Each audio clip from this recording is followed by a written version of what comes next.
the Modern format. Played a little bit of Soulherder. It's time for the Soul Mass Transit System. So this is a Bant red deck. We are playing white, blue, green, and a splish splash of red. More than a splish splash, perhaps. So this is a green-white value deck. We've got acceleration in the forms of 4 Noble Hierarch, 4 Birds of Paradise. Then we've got Wall of Blossoms, Ice-Fang Coatl, and those are our can-tripping creatures. So we've got green and then green-blue. We've got 1 Wall of Omens, apparently. We've got a Charming Prince that combos with Urian. We've got Auriok Champion and Tangled Florahedron. So these are some of the one-ofs we'll have for our Chord of Callings, also our Neoform, also our Eladamri Skull. Then on 3, we've got some Eternal Witnesses, but then we've got one-ofs, we've got Glasspool Mimic, Deputy of Detention, Knight of Autumn. So a lot of these cards very similar to what we were playing in the Enigmatic Incarnation deck. And we're also playing Soulherder. So this is one of the namesake cards of this deck. So this is 1 white and blue for a 1/1. Whenever a creature is exiled from the battlefield, you put a +1/+1 counter on Soulherder. And at the beginning of your end step, you can exile another target creature you control, then return it to the battlefield under its owner's control, the owner being usually us. So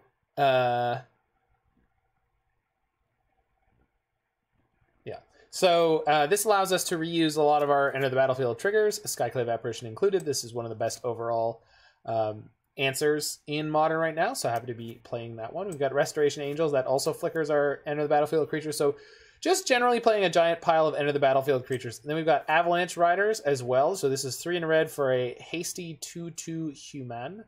When it enters the battlefield, you destroy target land. We can do this over and over and over again with Soulherder. There's also 1 Reveillark up here at the 5 slot. When this leaves the battlefield, we return up to 2 target creatures with power 2 or less from our graveyard to the battlefield, which can, of course, go completely nuts. We also have 1 Kiki-Jiki, which combos with Restoration Angel, so we can win the game with that. And we have Acidic Slime here as well. And then Ephemerate, which is actually one of the sort of, or this card coming from Modern Horizons is incredibly powerful, but in a very understated way. The way it teams up with Enter the Battlefield triggers and helps you dodge removal is just completely insane. So we're hoping we can leverage it both ways in the very aggressive meta. We also have 1 of Giver of Runes here, so tons and tons and tons of 1-ofs here for our 4 Chord of Callings. We also have 1 Neoform and 1 Eladamri's Call. So a whole bunch of different ways to grab out these 1-drop or these 1-of tutorable creatures. And or find our Kiki-Jiki and our Restoration Angel, any of these things as well. Sideboard is just a wide swath of stuff. Many of them are 1-ofs that we can tutor for hate in specific matchups, and then a bit more main deck removal in the form of Lightning Bolt, Path to Exile for things like I don't know, actually. I'll have to figure it out when we get there, because this is going to be one of those very difficult sideboards to solve. But certainly going to be a fun deck to play in. Meanwhile. So let's go along on an adventure. Come on, let's go!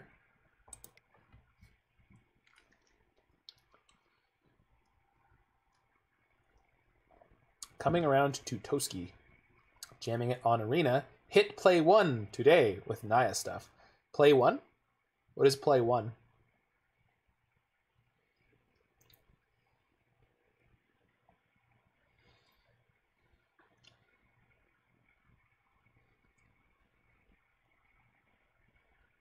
Plat 1. Okay, got it. Platinum 1? You're like almost in the MPL or something.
Is your floating head window supposed to be in line with the chat bar above you? I mean, vaguely.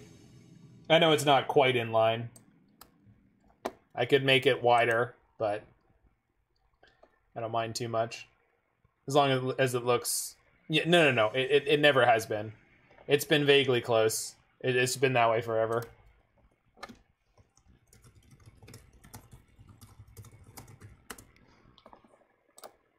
Feel like it looks more than good enough, so I'm happy with it. Yikes! Yeah, not keeping this hand in this meta. So we do have double acceleration, we do have a forest, and we would be set up mana-wise with this hand, in theory. Except that we are playing Bolt dot format, and so I don't think my creatures were likely to survive there. Our opponent kept their 7. This hand is really bad. Yeah, we're going to 5 here. Good lord. Okay. That's how many mulls it took.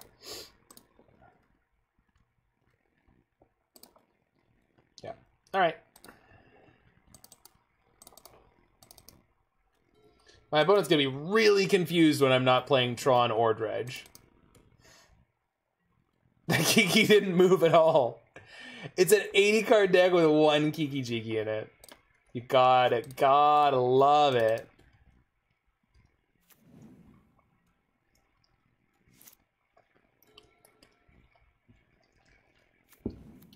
Ain't even mad. What? What? Am I against Oops? No. I mean, I've got a card draw engine. I think we're against Oops. That's the only deck I can imagine them be playing something like that.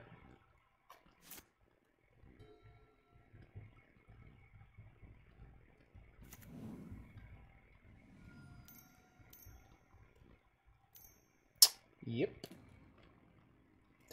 Oh! Okay, that I can beat. In theory. I mean, we'll see if we hit what we need. Oh, Fisticuff Smith. I never said I was going to play that deck tonight. I would eventually like to play that deck, but... we don't have a Hallowed Fountain, so I'm short on blue sources. What I'm looking to hit here is Chord of Calling. Or it's a... Oh, you're just kidding. No problem. It's going good. Hope everything is going well for you, friend. Flicker. Draw a card. Ding.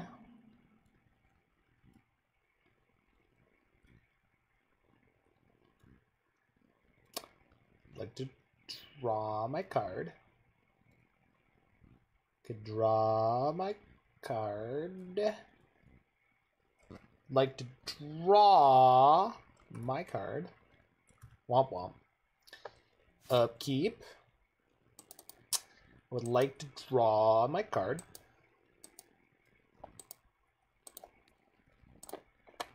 Flicker. Whee!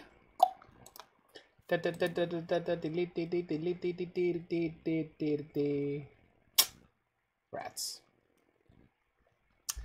And because I didn't fetch for red-white there, I can't even play this Omnath at the moment. So what I can do is play Soulherder and confirm my opponent's suspicions and play Giver and then hope for some reason they just don't belch me. Opponent says, I love your deck. Okay.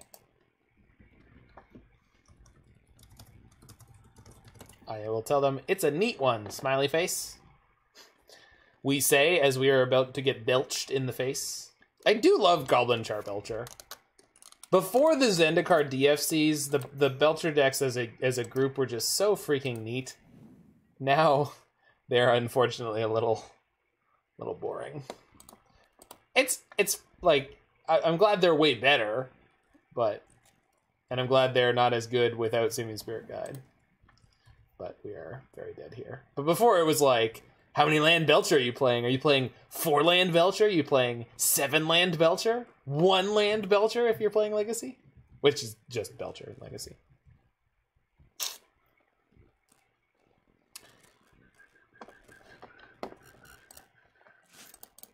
It's all over, people. We don't have a prayer. But I want to see what's in their deck.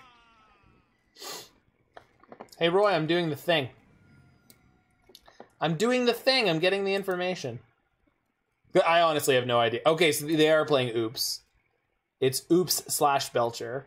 Interesting.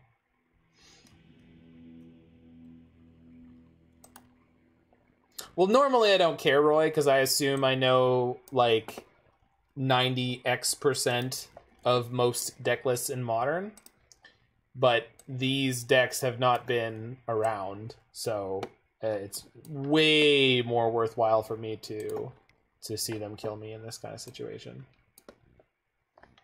I'm not saying that what I do normally is correct, because it's definitely not. But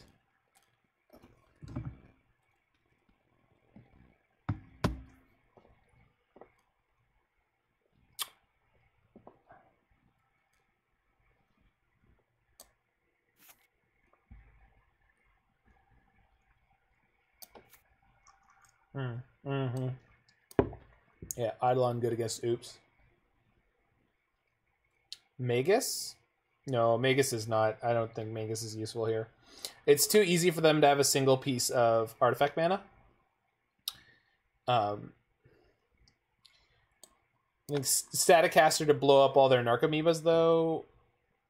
Does that help? It does not help. Loaming Shaman doesn't work because I can't put it into play at instant speed. Yes, I can. Yes, I can.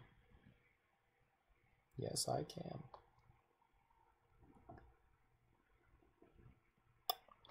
And then I think that's it.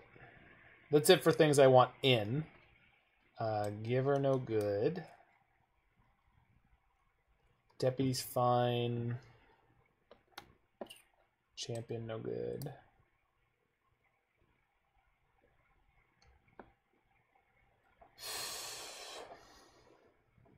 Reveillark's probably very unnecessary.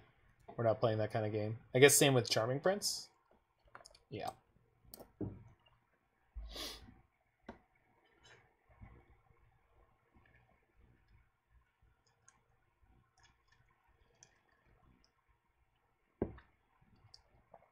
Yep. All right.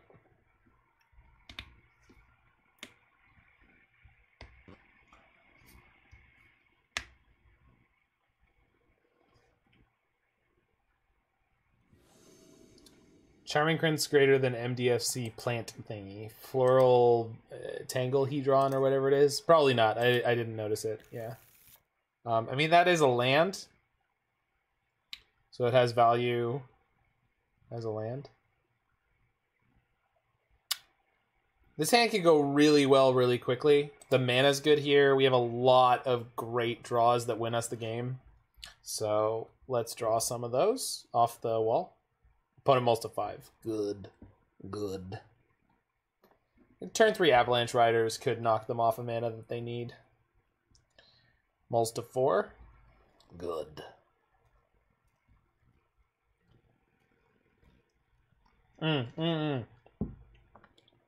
I completely agree with you. I just didn't notice the card.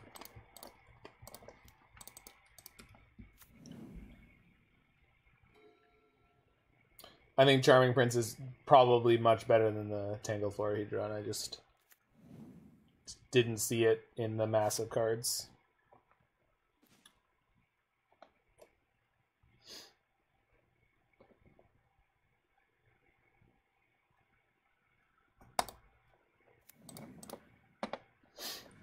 Alright. Setting up for Omnath. The one of Omnath we drew last game.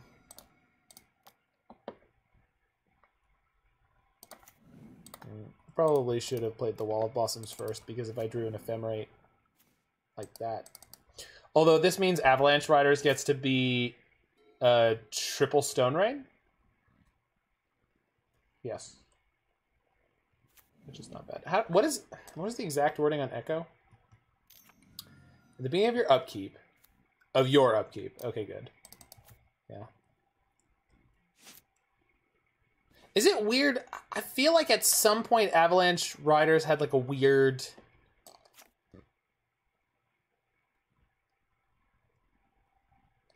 I feel like Echo had like a really weird text at some point, which like...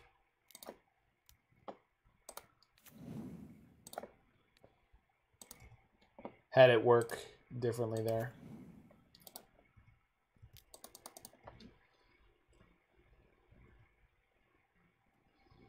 So if I Ephemerate now, I get to put them down to just one land in play. There's no free mana in Modern right now. But if I Ephemerate on the next upkeep, I can kill their land then, plus Soulherder. You think I should Ephemerate now, Pi? Can you tell me what they can do? Can they kill me? Can they get free mana? Like, what am I worried about? They've got rituals? Just straight up rituals? Alright. No, they can't? Oh, I can just stack the triggers, though. That's okay. Yeah. Because during the upkeep, there's an Echo trigger and the Ephemerate rebound. They played the land into it. That's so cute. All right. So this is the reason. I was trying to figure out this moment. So we put the Echo on the stack on the bottom. So now we go rebound. Rebound the Rider. We don't pay for this Echo because that's for an Avalanche Rider that doesn't exist. For anyone who's new to Magic, that's like one of the sort of classic stumbling blocks on rules knowledge, but basically the way the game works, this is not the same Avalanche Rider that existed before. This is a completely new Avalanche Rider, even though it's the same physical card. Whenever a zone changes occurs, a card becomes a new quote object, and the game just treats it as if it's a brand new thing. Let's get this Charming Prince back in here. I think Florahedron's not going to be part of any plan that I'm happy about.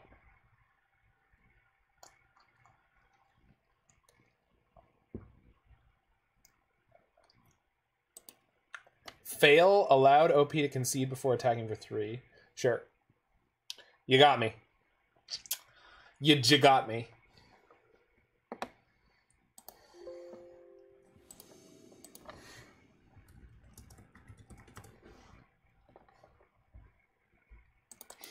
I think mine is the most clever one we've seen so far.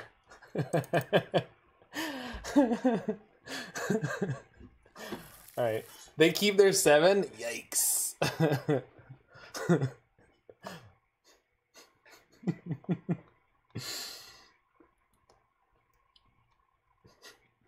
Didn't they come Oh, we're going to 5. Oh no.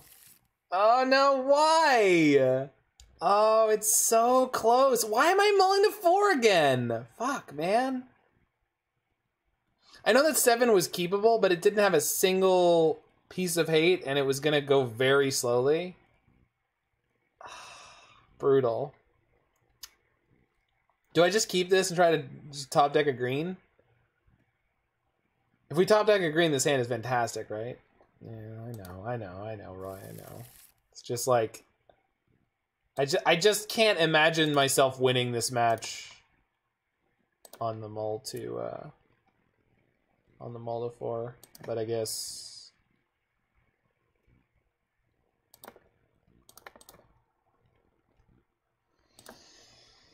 this is how we try to do it. Michael with the win. Take your internet points.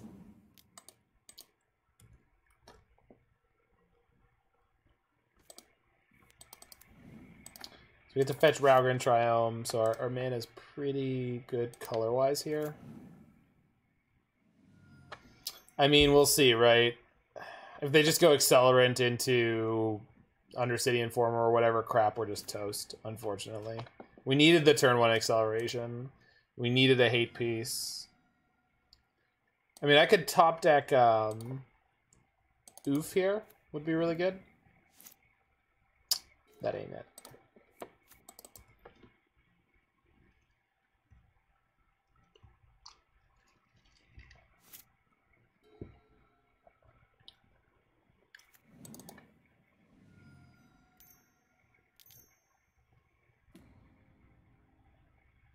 Fuck.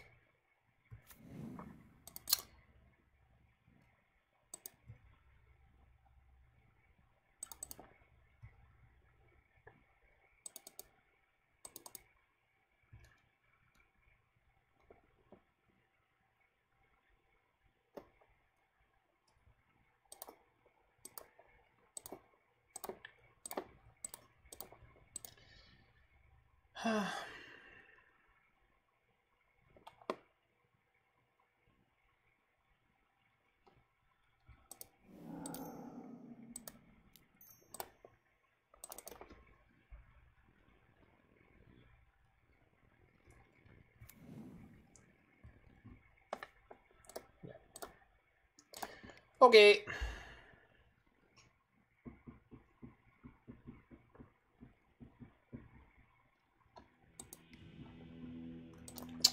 Well, we took a game against Oops.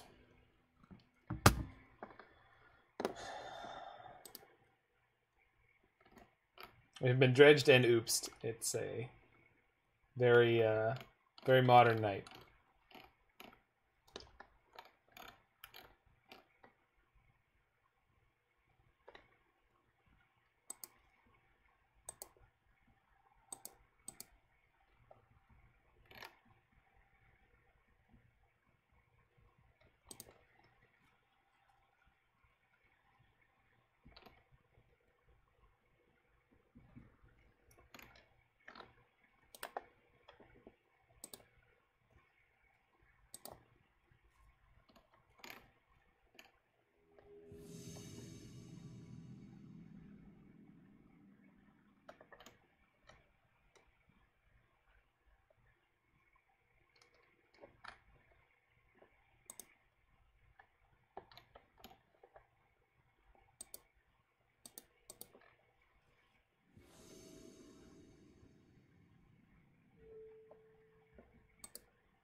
All right, ES Gamer 93.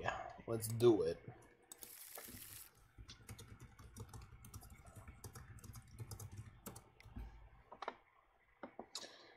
The reason blinking had you not see what happened at the end there, Roy, was because I conceded, not because it actually went that fast.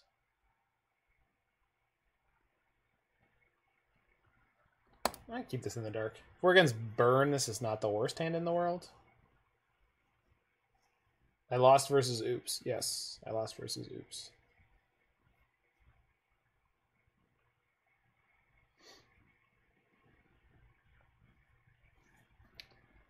They had a turn 3 kill in game 3. They had a turn 4 kill in game 1. Yeah. That's all it takes.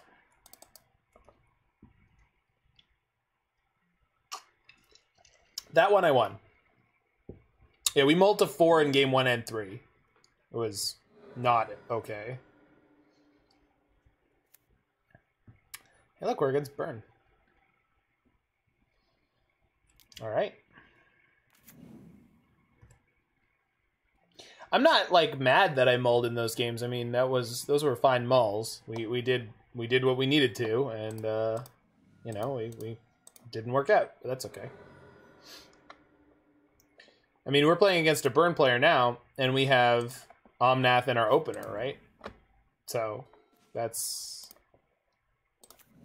some cruddy luck for our opponent. Our hand is all fetches. Cruddy luck for us. So, you know, it's it is what it is. It is how it is, how it bees. So the dream here is that they decide not to burn my Charming Prince and just try to swing in on my Dome, because then I get to play Glasspool Mimic to copy the Prince, hopefully. Oh, no. Why is it cruddy luck for us? Because I'm taking a bunch of extra damage. I only needed 1 fetch in this hand. And instead, I'm taking an extra, like, 3 or 4 damage over the course of this game to fetch every single turn. It does mean they're only if I can cast Omnath and have a land drop, which is, at the moment, not assured. I feel like you've never played a fair deck against a burn deck, Roy. The number of fetch lands you draw is sometimes the difference between life and death. Shapeshifter is a land, but I want it to be a gain 3. It's also a tap land. So...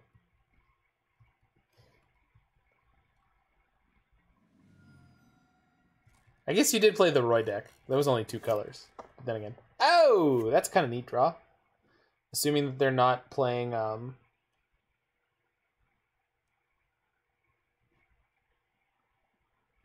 Assuming they're not playing Gutshot. Which I don't think they will be.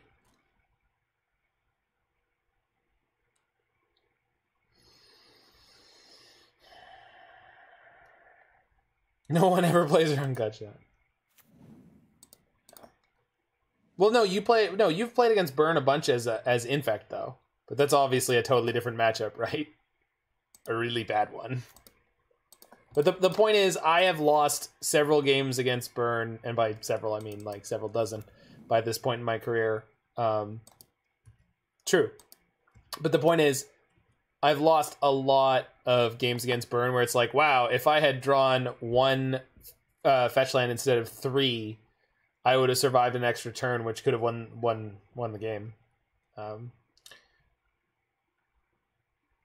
You might be too cavalier. I believe you may be. Nevertheless, Charming Prince doing some work. I got a little life gain engine, little life gain engine that could. Do do do do do do do do. Boo doo boo doo boo. Boo doo boo doo boo. Boo doo doo boo boo. Boo doo doo boom boom. Boo doo doo boo boom boom boom boom. Do do boo boo boo boo boo boo boo boo. Now I've heard Thomas the Dank Engine, yes. I also heard what was the mashup? Was it with Big Pimpin'? Oh my god, they are playing Gutshot! What? They drew a Gutshot this turn? Was it Biggie? Okay.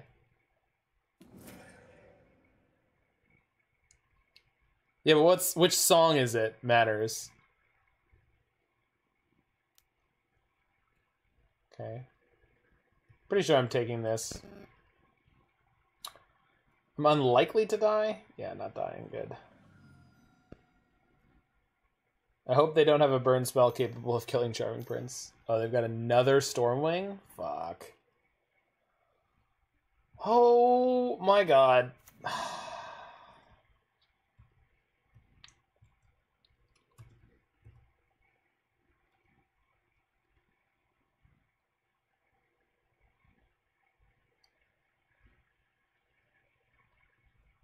You think it's more than one song? Okay.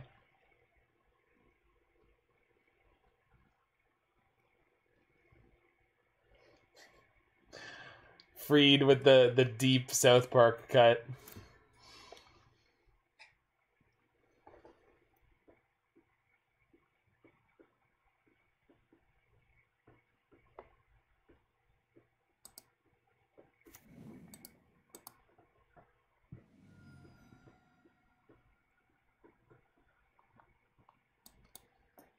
So I'm going to almost dead already, but hopefully... Yeah, we're going to Glasspool the Prince. I just wanted to put another blocker into play just in case. Also, it puts another creature in play, so if they did manage to remove the Prince in response... Yeah, I'm pretty sure we'll die here too, but it's possible we don't. So they have 6, 7, 8, 9 damage right now that I can't deal with. So if they have a bolt, I'm just donezo. If they have a cantrip, we're close to dead. I just want my Ferrari cake. The Acura cake is very nice. So that's 10, 11 right now that I can't deal with. So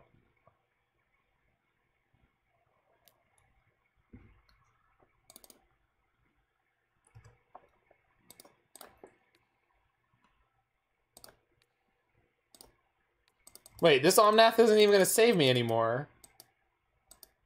The 8 life isn't even gonna matter. Fuck.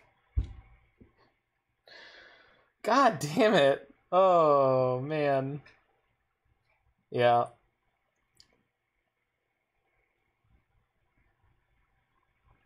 This has to be the matchup where all those bolts and stuff come in, but, like, it's so scary because...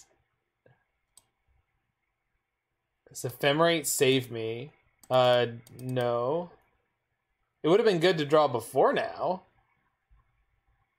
But by this point, it's a little bit late. I must not be dead, right? Mutagenic growth. Yeah, we're dead. Yeah, we're super, super, super, super dead. Riders come out? Yeah, Rider coming out makes sense. There's a reason the blue-red prowess deck is one of the best in the format, so... Eidolon seems okay. Path is good. Thragtusk is fine. Knight might be okay. I'm not interested in anything else here. Alright. Yeah, Riders coming out seems pretty good. I don't think they were slow rolling. I just think they weren't doing the math as quickly as I am. I've died to prowess more times than many prowess players have played the deck, so...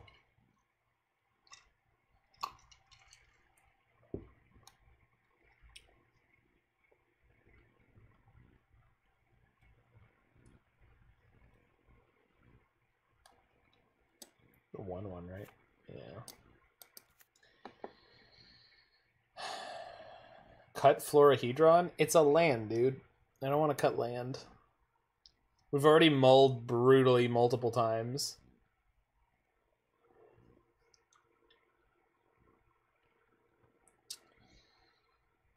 I almost think some Hierarchs could get cut, because Birds at least is a flying blocker.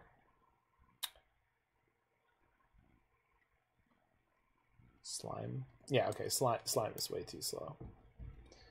Most of their big threats fly. Reveillark's fine. Kiki's important. Deputy's not great, but it's still good.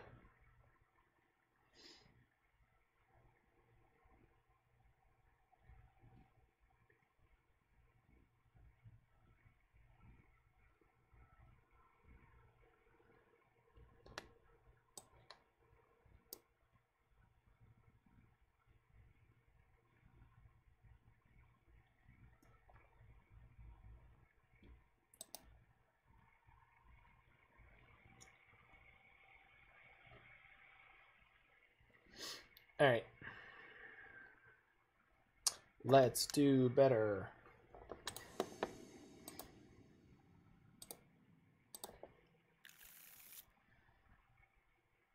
No green mana, but double removal and Auriok Champion. All right, I'll keep it.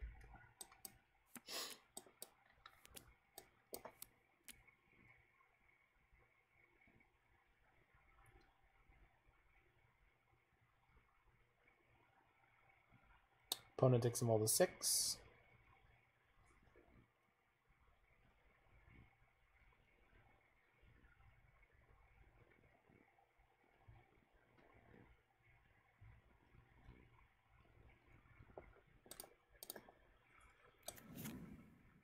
Johannes Voss. Ah, I like this. Is this artist?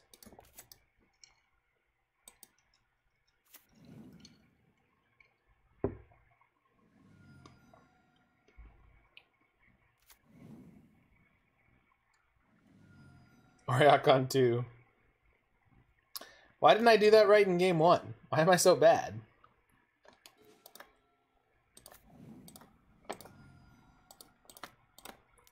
Whee! Time to suck Void Snare. Boing.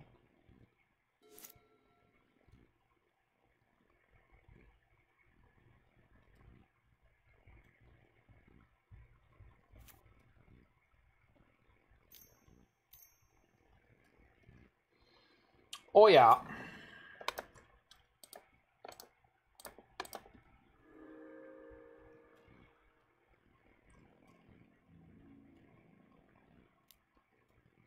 Doesn't even attack with the Soulscar Mage. Oof. Opponent definitely unable to block warriors. I would not be surprised if they were that high on them, yeah. Think I would like to deploy this Wall of Blossoms. I can't get my Ice-Fang Death Touch this turn. Also pretty sure I want to snap off this Bolt. If I'm going to play this Bolt, let's play the Bolt first. Just in case I want to have Path. So I've got the Growth. They do not have the Growth. Excellent.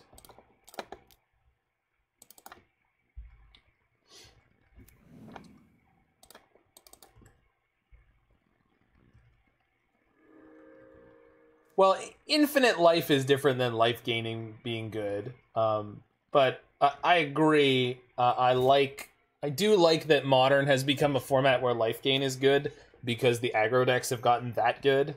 But I hate the fact that the aggro decks are that good because when you play a mid-range deck that has like no particularly good life gain cards, it's just miserable to run into the aggro decks. They're just so brutal. Do I think they have a way to stop damage prevention? Whether I do or not, I'm blocking with Auriok Champion. I'm not a coward. This is probably mostly an attack to get rid of my Wall of Blossoms.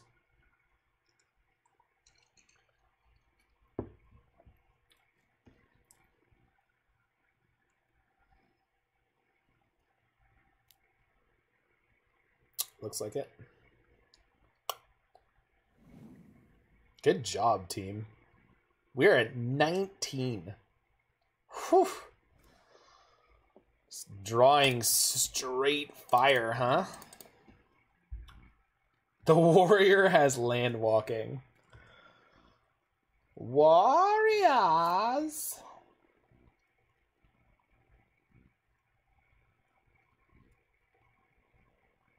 We're now a coward streaming. The secret answer is we always were. Wait a minute. This is a coward stream. No, no. Always has been. Always has been. Always will be. Control is the choice of the coward, and I am a proud coward. Did coward get printed on a card? It did, right? Am I misremembering? Probably. I feel like coward got printed on a card. Cowards represent Pyromania? That's not a coward.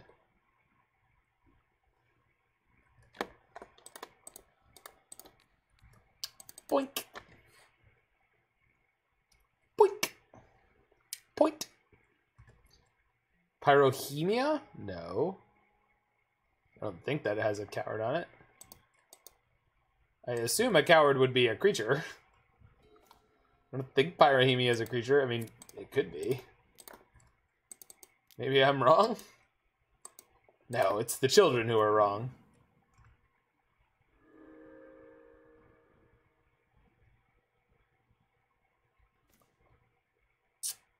I think it's possible we've won this game.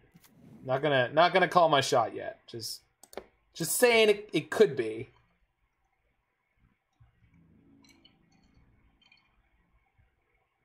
Thank you, Craven Hulk. Thanks for the follow, Ella Fred 1511.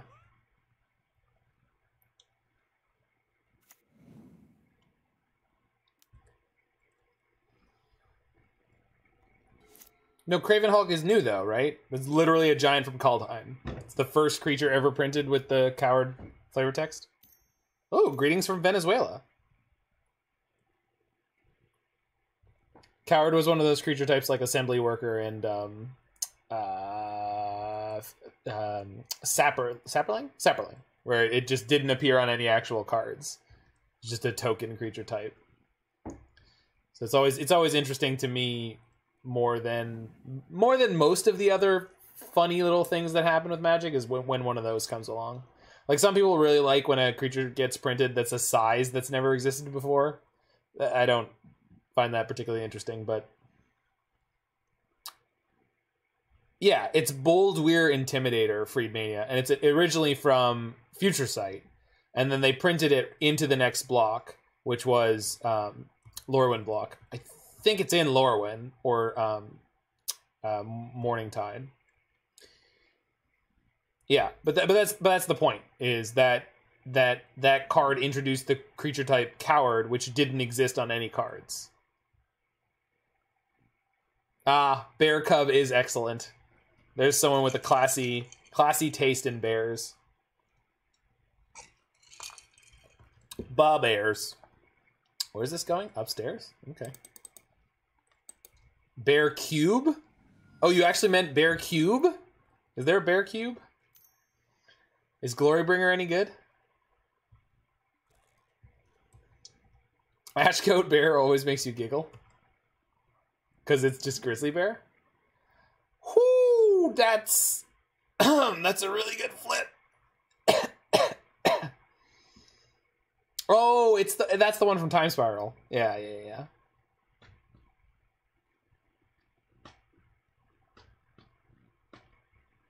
What's Fibblethip's card type? Homunculus. That's it. Homunculi don't have jobs. Homunculus is their job.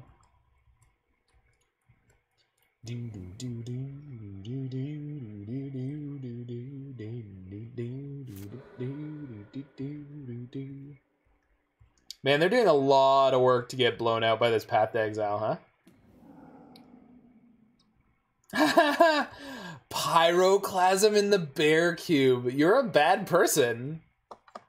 I mean, that's hilarious, but you are a bad person. Holy crap. Alright. Spell Pierce? Do you has? Or is this a concession path? Yay! It resolved!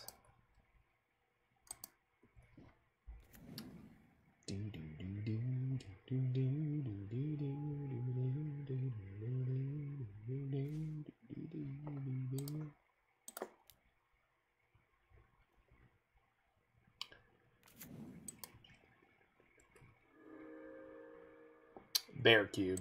Fucking Bear Cube. All that work, I'm still at 21. Oh, it feels good. Feels good to crush these decks when you get the chance. No, the archetypes include bears, zombies, soldiers, some soldiers. Trying to think of other creature types that are like typically 2/2s. I want to say dwarves. There's a lot of 1/1 dwarves in like Merfolk. Yeah, Merfolk. Merfolk got a lot of 2/2s. Yeah, knights. The obvious one, knights. Lots of 2/2 knights. You're saying a lot of these words. I don't think they mean what you think they mean. Alright, y'all ready to see someone concede? I know I am. I'm not missing any color, but I have an infinite white. Whatever, it's fine. What if I gained 2 life when you played the card that was meant to deal 2 damage? Noggle Bandit. That is a card.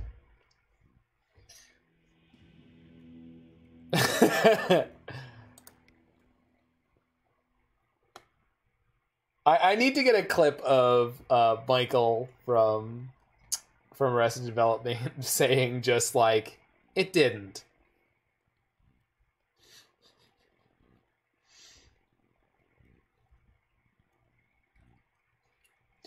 Imagine scooping to a new border Resto Angel in 2021. That'll soon be a thing of the past as much as I can possibly help it. Alright, listen. I don't do a lot of limited content, but we might be doing a bunch of Time Spiral Remastered, and I'm going to need everyone to get the fuck on board.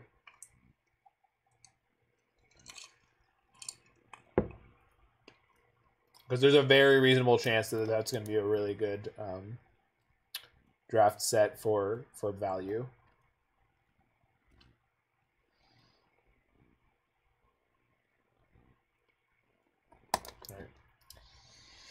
Let's go!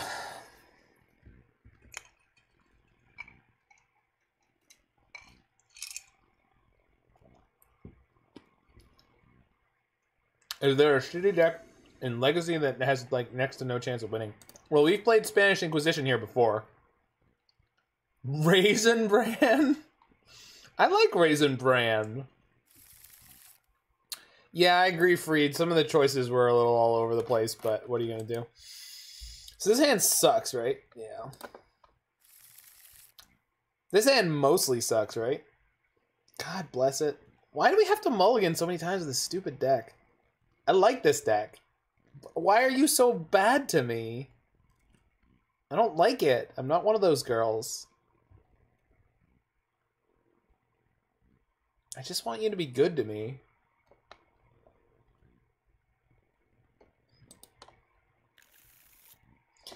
I mean, the 80 card deck doesn't... I don't think you can blame the 80 card deck for this degree of variance.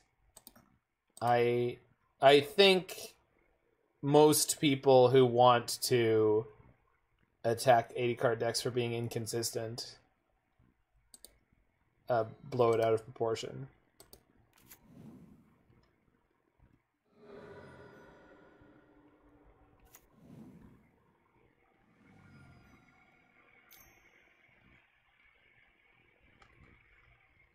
Because it should be over a long... As my blame isn't... Yes, that's true.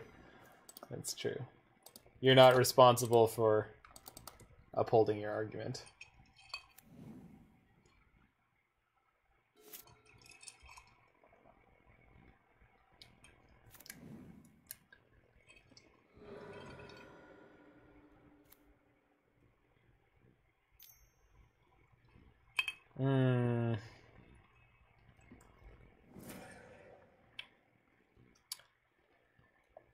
Oh, yeah.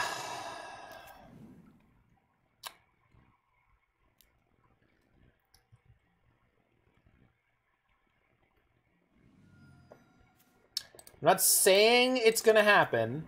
I'm saying if I died this turn while having taken 0 damage from my mana, I will not be surprised.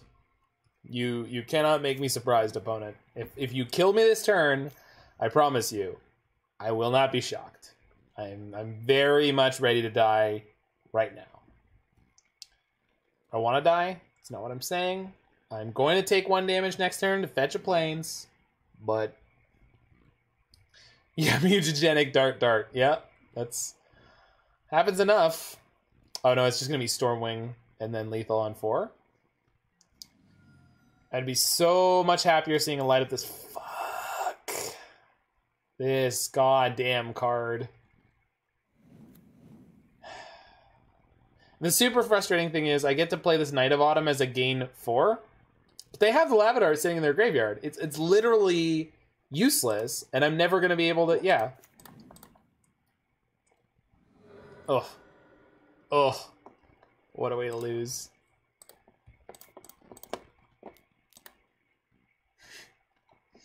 This is essentially like gain 1. It's gain 0. Yeah, this card is insane. This card is... It's not just me, Freed. This is one of the best cards in Modern. I mean, specifically in this deck, but like the reason that Blue-Red Prowess is a good deck is partially on Storming Entity. It's going upstairs. Let's see if they have light up the stage now. I assume they will. What's the damage at? So that's 8, and I'm at 14. It's going to go at least to 11. They just need 1 more spell. Literally any spell. Any spell, and I will concede. No, I'm conceding already. I don't have a play next turn. Yeah, okay. Good.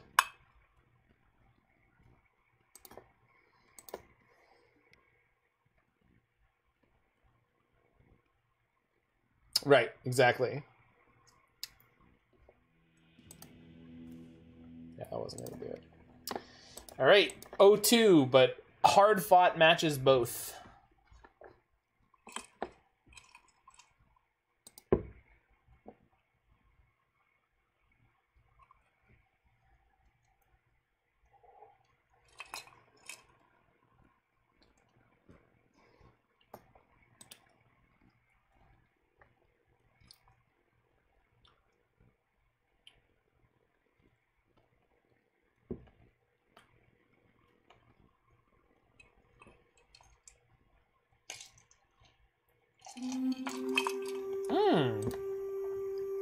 Young Blood MTG with a party of 5. You can run, but you can't glide. Hope y'all are doing well. Rolling into match number 3, match number 8 of the evening.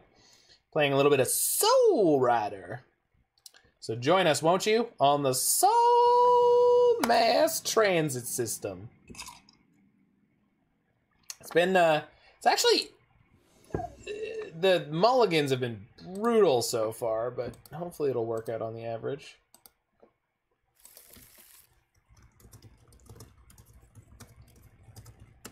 On the play in the dark, I'll keep this. Our mana's really good, so opponent's mulling the 5. Tron me, baby!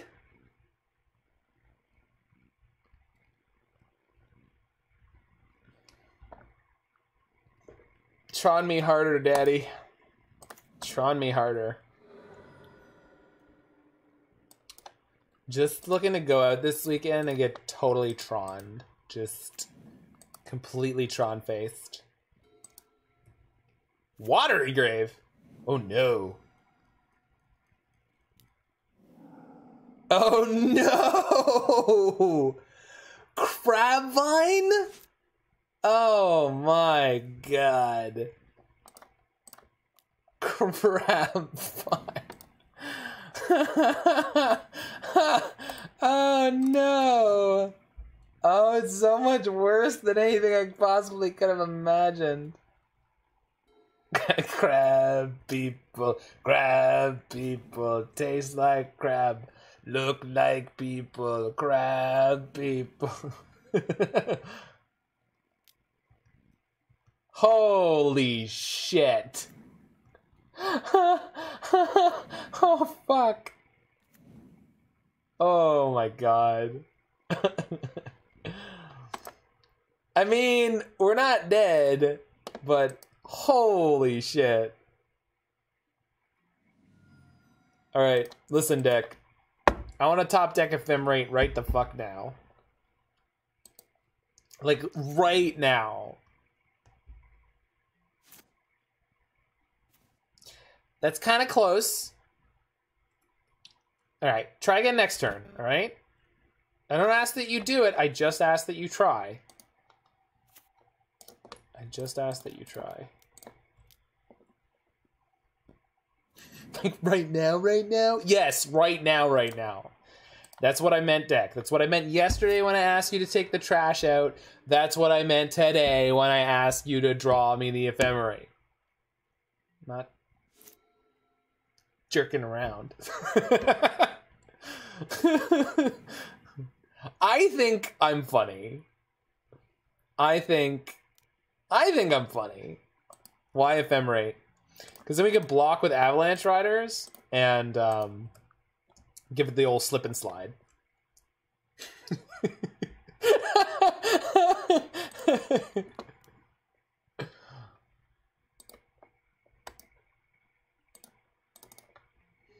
Why not just Detention? Because I'm not greedy. Detention is a 1 of. Ephemerate's a 4 of.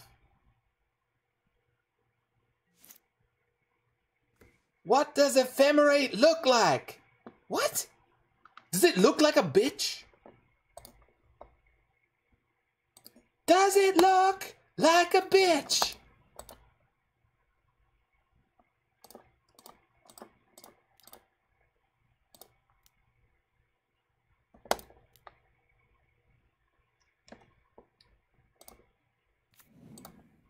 Also, I didn't know I was going to follow up draw an Eternal Witness. And that, good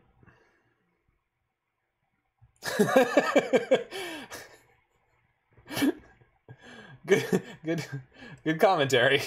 Considering Ephemerate is a playable white card, you can understand why I was confused. Yes, this is the case.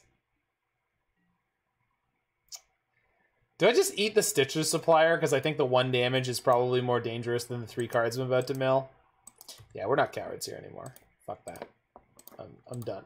I'm done with your ass. Alright, this is where we die, by the way, because I made that decision. I would like my burb to have protection. Alright. Alright, what does it mill? Dark Amoeba. And a Vengevine!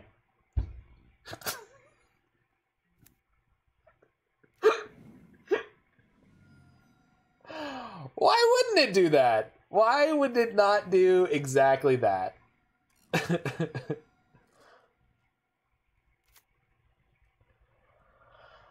Oh my god. Sure, yeah, no, Silver's somewhat good, yeah, sure. They got 2 cards in hand, so maybe they won't be able to get their Vengevine back. Let's get Chord of Calling. Ice-Fang. Okay, that could be a Chord of Calling.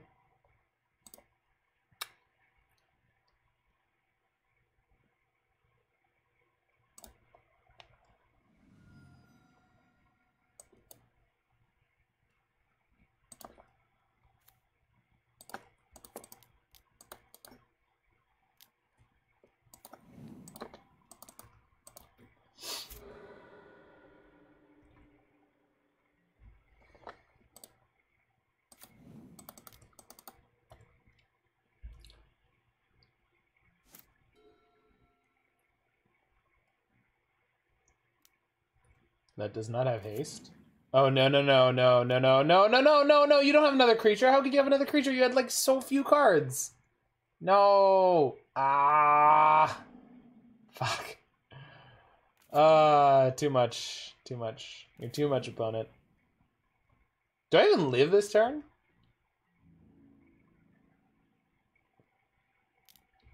I think I can.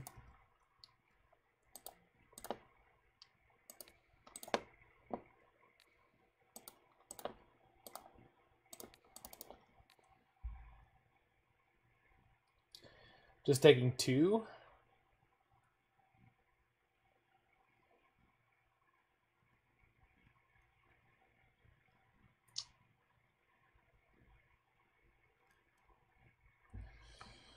Yeah, all right.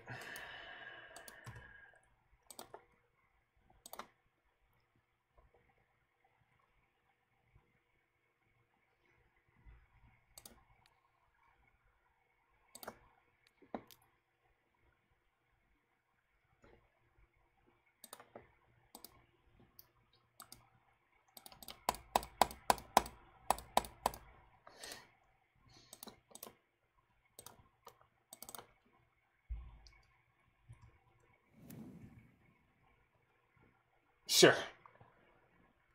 Thanks, Wall of Blossoms. You always know just when to show up. Oh, awesome. The other Avalanche Riders. Yeah, it's too much. It's too much, man! Oh, Sarah Lynn.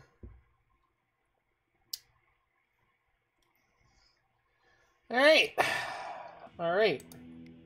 Maybe someone will finally beat us 2-0.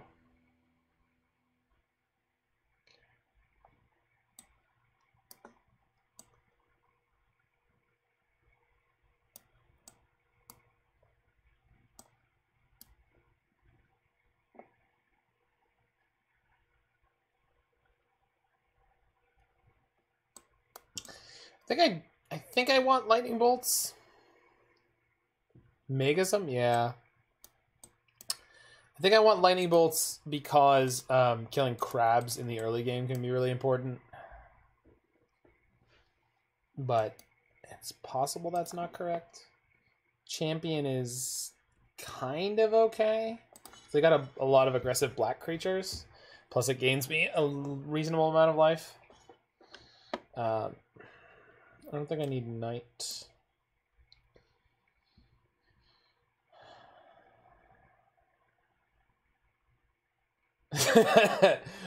Those crabs don't, it's true, they don't mess around. This is bad, right? I guess we have Chord, though. Neoform seems no good here. I guess it helps me combo kill, though.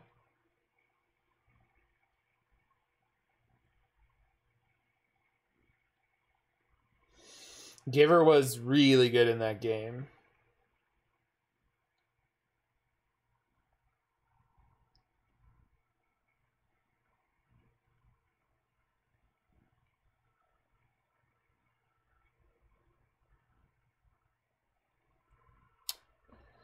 Maybe Staticaster's not as good as I think it is. I kind of like the Thrag Tusk.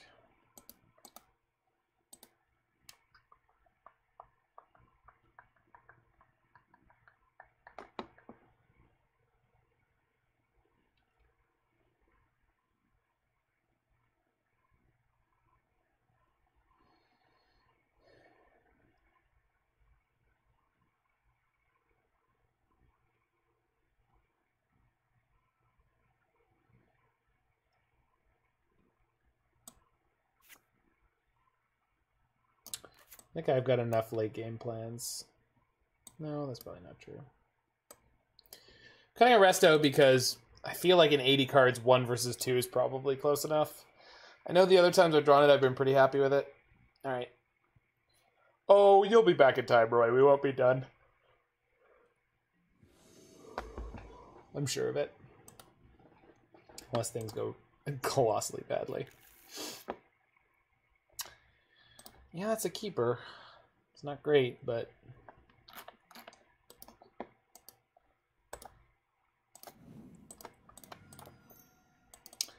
Noblest of Hierarchs.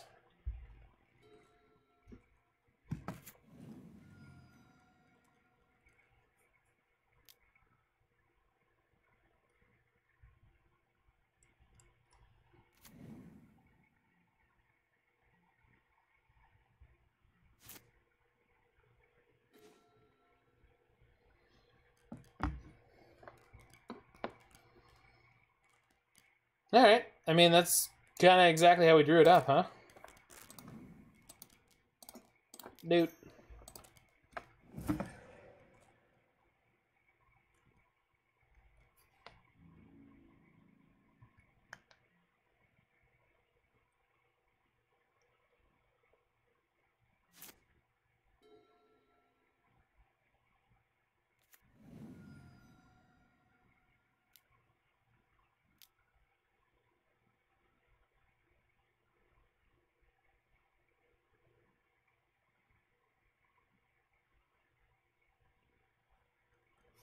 Glimpse themselves, sure.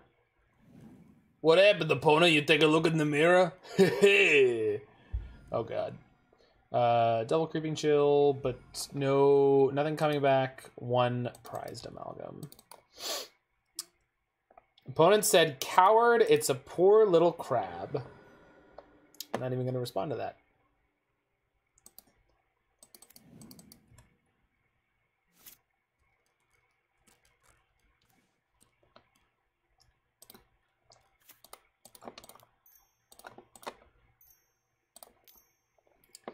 Pick up my bolt, bolt, bolt.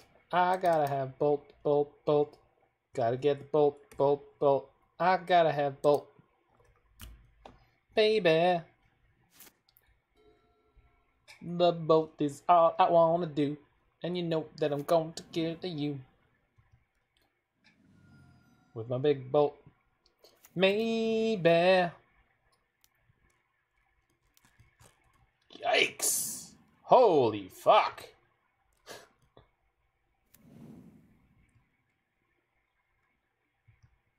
Alright then. At least it's only that. There's 2 of them.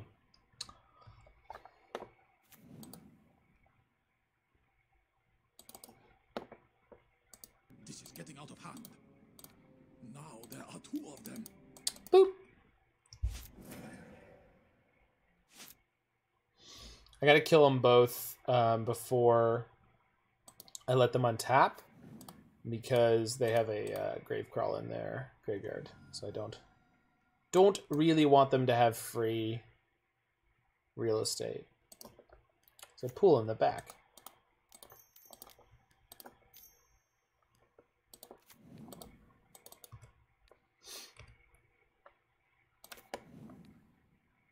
Lightning Bolt's doing work here, man. I'm pretty pleased. If only I wasn't dying so badly, but I suppose we'll burn that bridge when we get to it.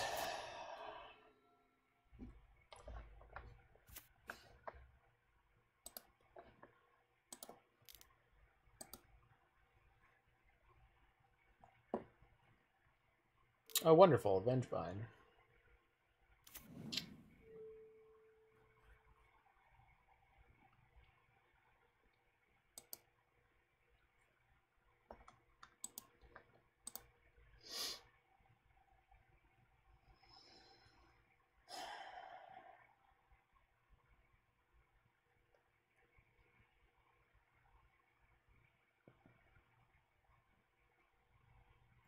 Alright, let's block with Resto, because if we top deck an Ephemerate with the Witness, we end up in a crazy good spot.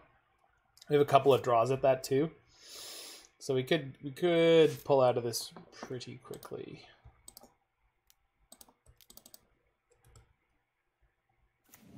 Yeah, that's exactly that thing that I said I wanted to do. So that's good. Love that. Okay.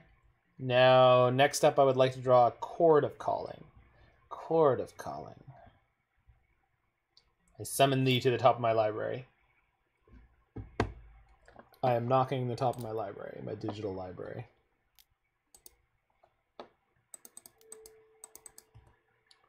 Vengevine.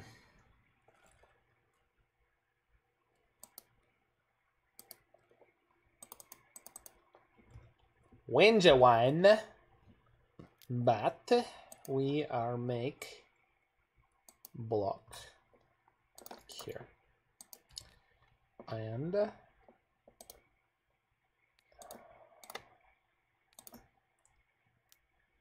whoop.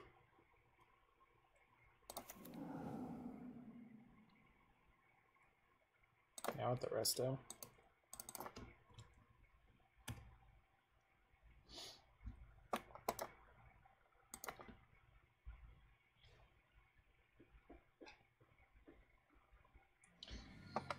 You know, if they wanted to make Astral Side playable, they should just pick up Urion. Yeah, that's probably a good idea, Freed. I was thinking about cycling this Ketria Triome, but maybe that's wrong.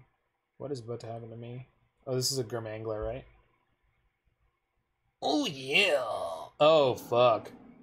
More Vengevines. Oh, my God! Oh, my God, so much crap.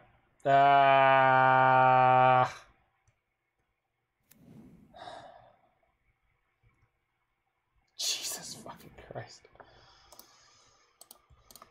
Okay. This is gonna be...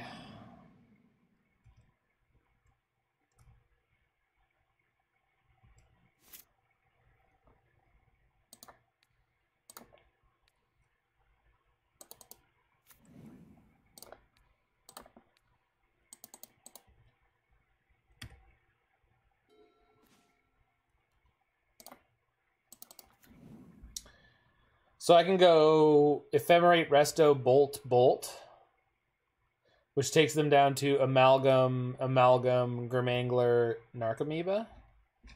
The line that I just proposed takes 4, 5, 6, 7 mana. 1, 2, 3, 4, 5, 6, 7. Which is exactly how much I have, so I can't play this Birds. Which is probably fine. Wall of Blossoms can block an Amalgam. Sure.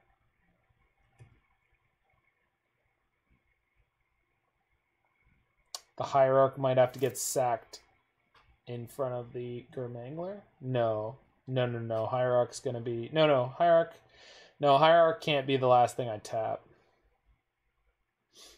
Alright, it's really important I get the timing right here.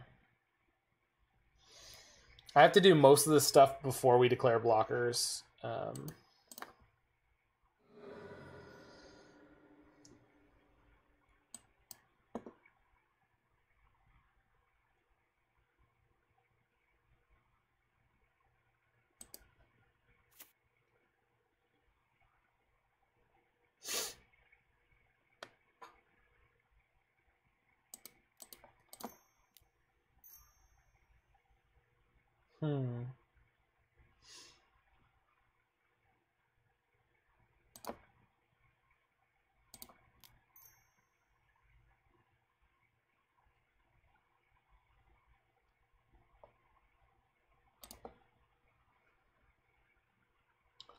Play Resto, slide Witness. Get the Bolt.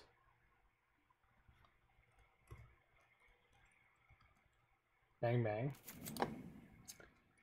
Then in combat, we get to slide the Resto, slide the Witness, and just jump them both out of danger. So what we could do... They don't have any... No, they have a Gravecrawl in their graveyard right now. Zombie Fish is also a zombie, though. I can play 2 bolts, and I can block 3 creatures. So I don't have to take any extra damage, just take the Narcomoeba hit. If I'm going to kill any of their creatures, it might as well be the 2 Vengevines, but no, it wouldn't, because they just get everything back. If I kill the Prize Amalgams, they just get the Prize Amalgams back. So I should take... So sliding is until end of turn. Blinking is instantaneous in my mind. Because that's how the card Astral Slide works. And blinking to me is instantaneous, right?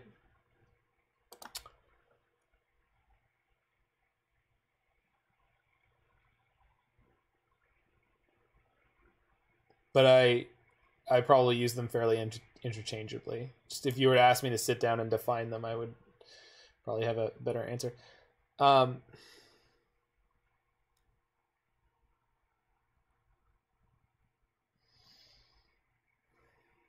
Gurmag Angler is the only one that doesn't come back. That is the card I should kill. Which means I'm going to take 4. And they've hit how many Creeping Chills? 2? I'm going to take 5?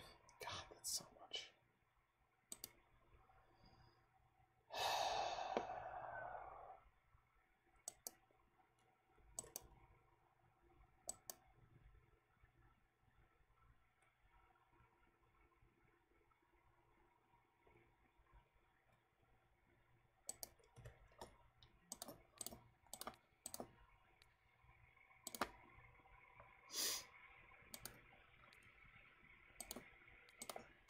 Hold on. No, I'm going to take... Yeah, just taking 4. It's not too bad.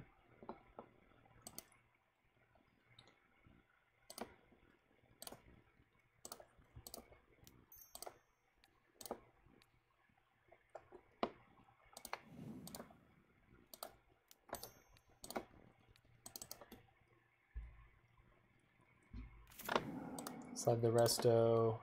Sorry, blink the Resto. Resto blinks the Witness. Witness comes back, picks the Bolt back up. Bolt takes down the Gurmangler.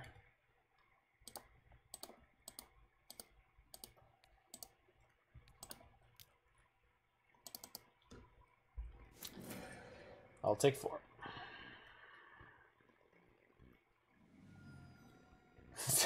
Staying alive, staying alive. Ha, ha, ha, ha. All right. All right.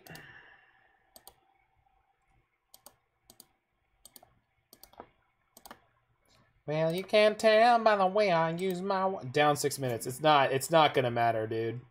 I'm not worried about the time at all. If this matchup comes down to time, it means I won game 2. Which is fantastic.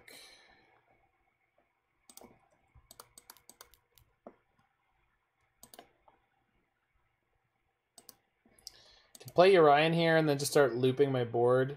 That doesn't get me far enough ahead.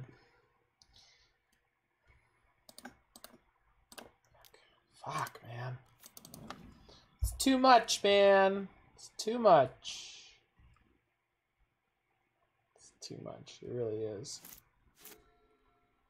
Fuck, it's so much.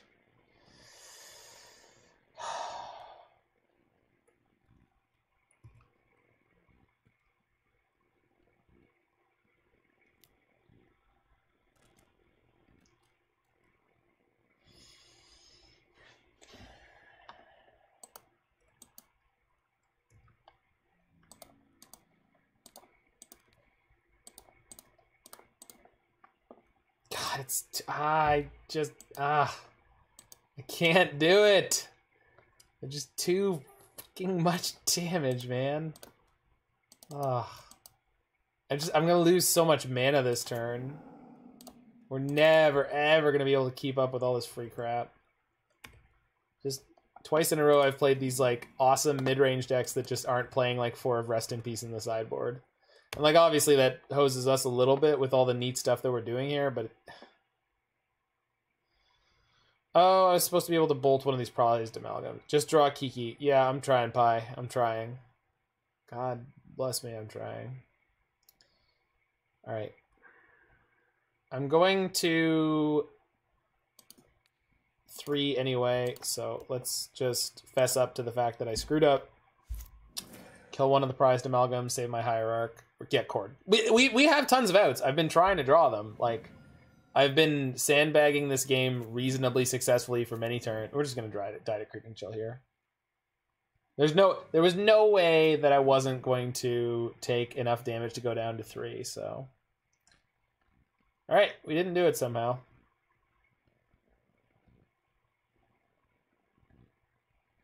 So let's top deck the kill. We got tons of versions of it, right? I think the only thing that wouldn't do it is Neoform. Eladamri's Call will do it. Yeah, we got tons of outs. Just need to hit one.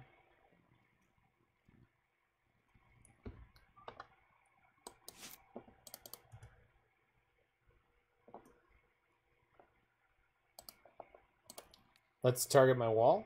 Draw an extra card. Sure.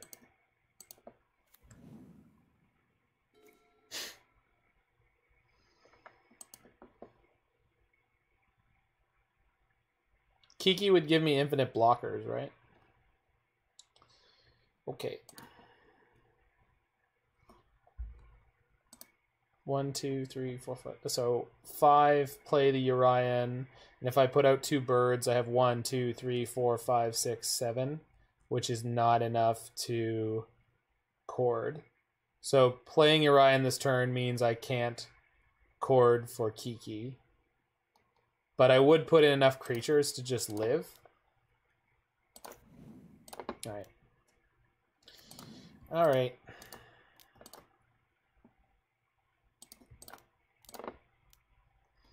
Get to pick up my Ephemerate here too.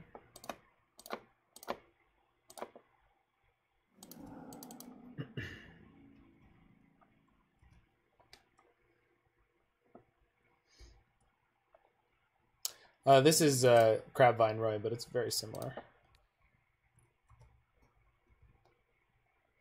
Resto slides Wall of Blossoms, I guess, if I'm on that road.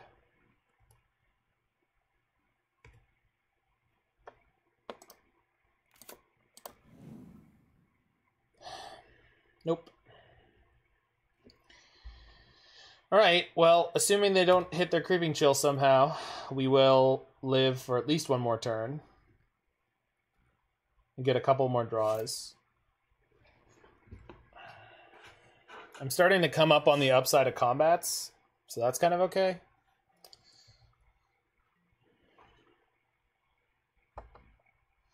They're down to 16 cards in library with at least 2 Creeping Chills in it.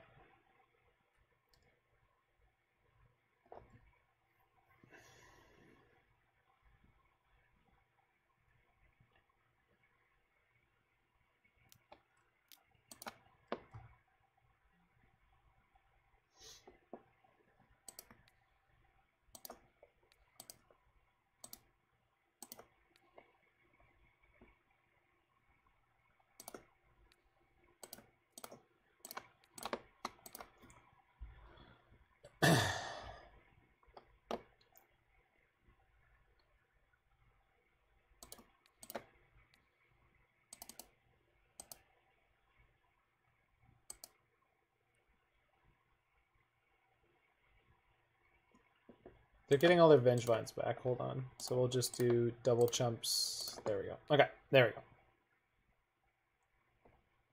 That's a good block.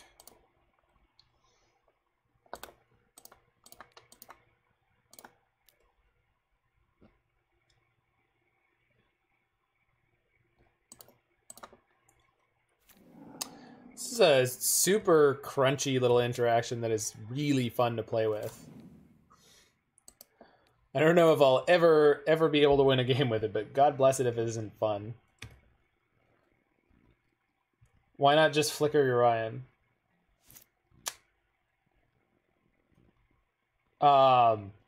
Didn't think of that one.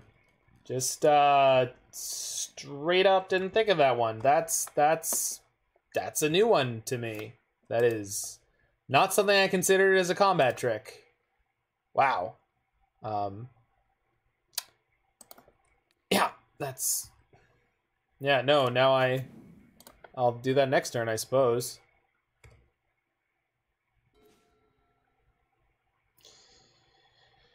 Okay.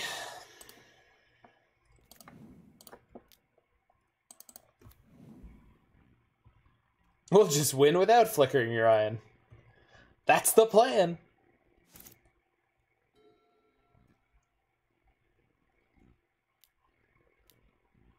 Hard cast Creeping Chill. Silver Smoke Goal. All right. You could sack it to draw a card. If I were them, I might. Because it could draw them into a fetch land, which would be mill 6, which would get them the Creeping Chill that will just kill me. Cast Narc Amoeba? Sure. That's fine. I have enough blockers still for this turn. Next turn, we'll see. Okie dokie.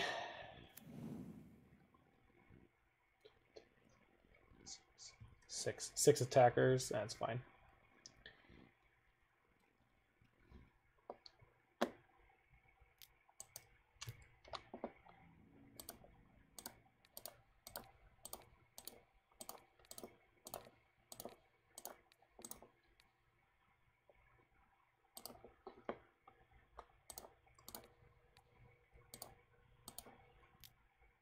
Woohoo! Woohoo!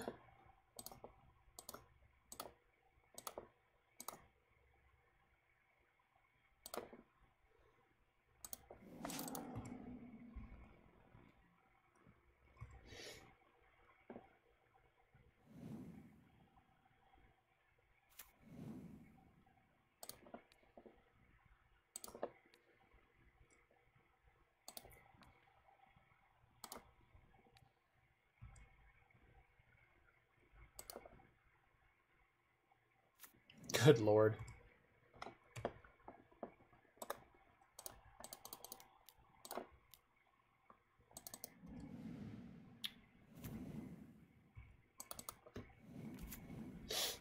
All right.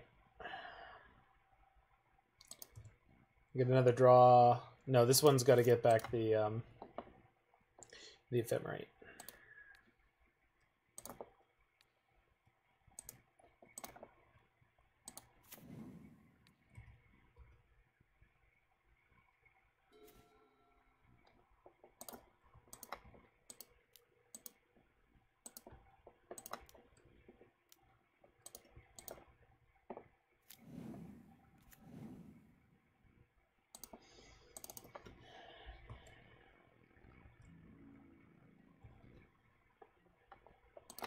I probably could have slid my... yeah, we do. We do, Roy. It's just, I don't... Yeah, not good enough yet.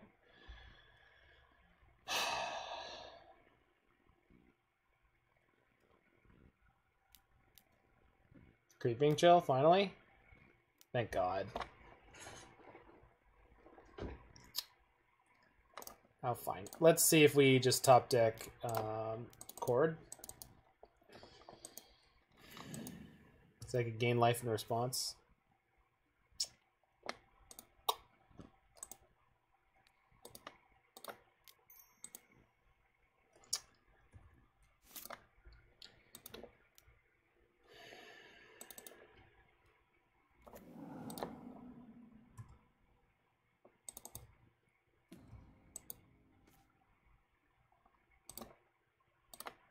I don't know if I have enough creatures left to block anymore. Also, if I have to Chord, I definitely won't. No. Fuck. I tried so hard, man. We were 31 cards through our deck there. Oh, fuck, man. What a night. Yep, tried so hard, got so far. In the end, it didn't matter.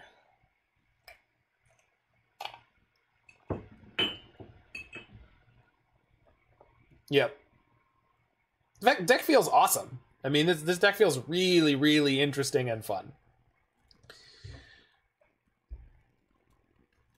It's got a ton of play to it. I mean, it's very, very sweet. It's just, yeah, it's definitely got a learning curve to it, as do a lot of decks. I mean, it's not. It's a mid-range deck with a combo finish, and it's yeah. Oh yeah, no problem. I should be ashamed for doing that. You should be ashamed for winning the game the way you did. It was incredibly rude of you just to cast a Creeping Chill at me. You gotta mill it over and kill me for 0 mana. You could have done that so many turns earlier. Why didn't you just kill me? It's rude when you could have cast it for free by just milling it over like 8 turns earlier, and then we wouldn't have had to go through that slog. No, I know. I'm not suggesting you were sandbagging it. I'm just saying your deck could have killed me faster so you didn't have to deal with all that. I tried.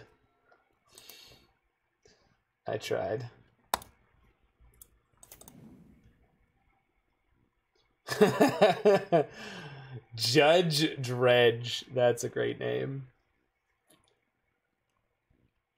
Yeah, welcome on down, friend. Welcome on.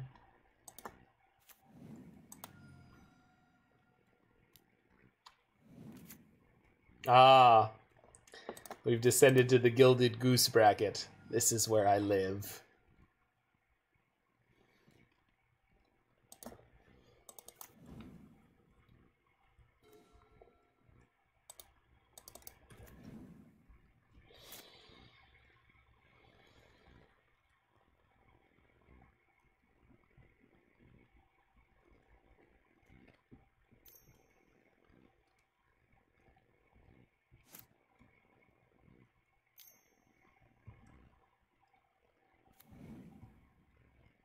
This is not technically an aspiring Spike Brew. This was someone in the Faithless Brewing Discord actually did this before he did.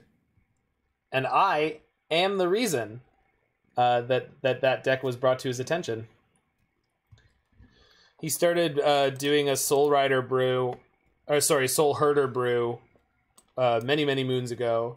And I was hanging out in his stream and I was like, oh, one of the guys on Faithless Brewing had one with Avalanche Rider. Because I think he was talking about... It might have been Tron. I don't remember which matchup he was concerned about, but there was some matchup that was problematic, and I was like, oh, well, Avalanche Rider does that, and I know someone on the Faithless Brewing Discord had the Soul Rider deck, and had some level of success with it. I think it might have been Grixism, since he's got a lot of sweet brews, but don't quote me on that.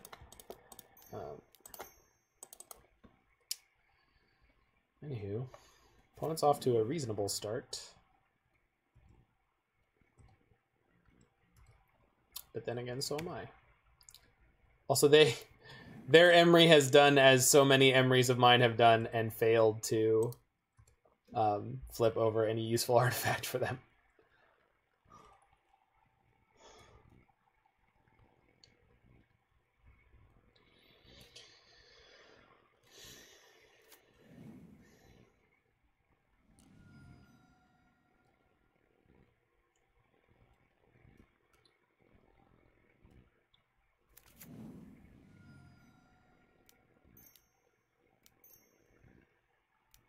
At the Urza? Alright, I would like everyone in the world to know, or at least all the Magic players around. Here's a beautiful example. Yeah, they milled a Tireless Tracker, correct. Here's a beautiful example of Urza not being a broken card. Urza is not a broken card. Urza interacts with many other fantastically powerful, already printed cards to give the illusion of being broken. But Urza itself Not a broken card. All right, how quickly can I get this combo kill? So if I play Wall of Blossoms this turn and Ephemerate, I get to draw a bunch of cards. I'll have 4 lands, 3 creatures.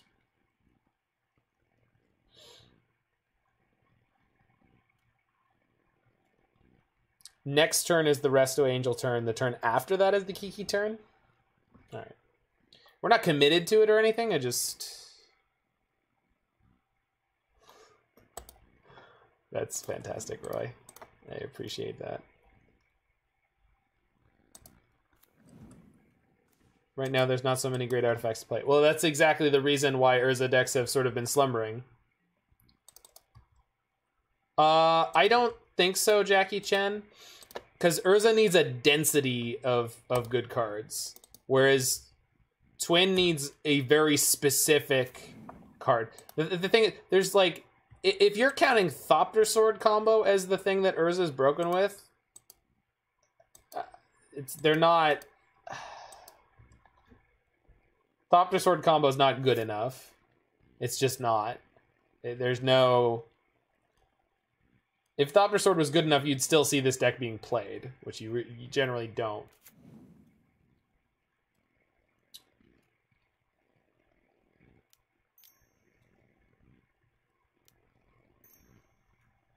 Red. Interesting. This is EE for 3?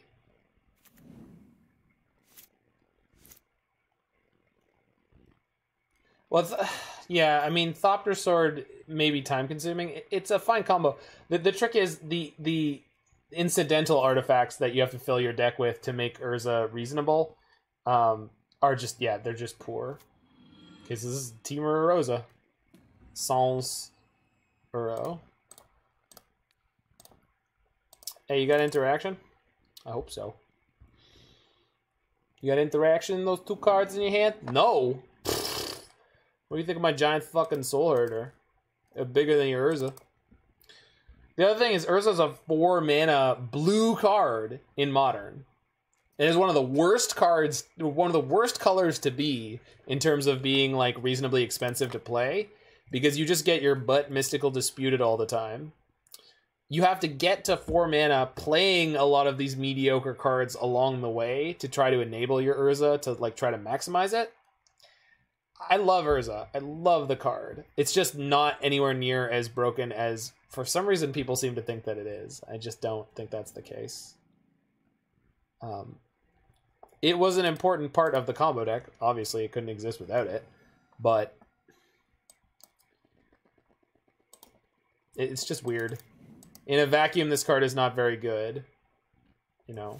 And by that, I mean, like, it's not like Jace the Mind Sculptor. Which, again, Jace clearly has proven itself not to be broken. It's just very, very good at what it does. No, nobody wants to ban Urza. It's just that people have this weird conception that it's very, very, very powerful. And it's like, no, it's fine. It's not a bad card.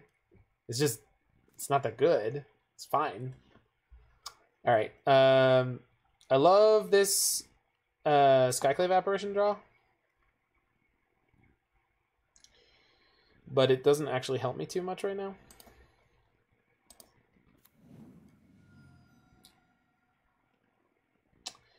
What we can do is play Hierarch. And this is the turn cycle where we're going to play Resto.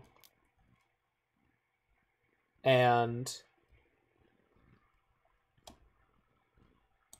Right, exactly. That's exactly the point, Freed. If you don't have a high enough density of good to medium artifacts to play with it, it's just not that good. I can attack here, huh?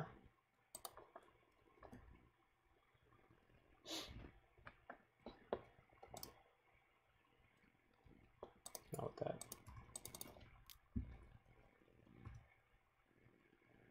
Yeah, exactly. But people didn't know that at the time, right? Like, it's hard to tell sometimes, like, what pushes a deck to be over the top good, right? Like, it's very difficult to know that if you take one Jenga block out of certain archetypes that they just, like, become very mediocre, where otherwise they were very good.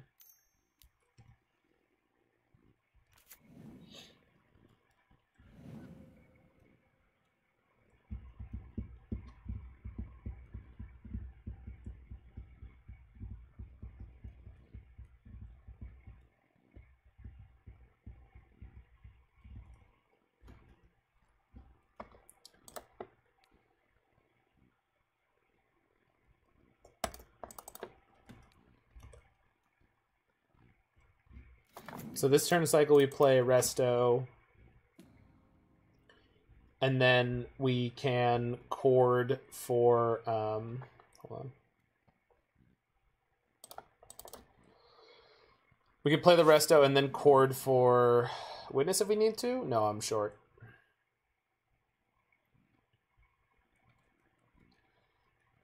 We Chord for Resto, slide the... We'll see. They haven't been able to spin. Yeah, I know. That's what I'm saying, man.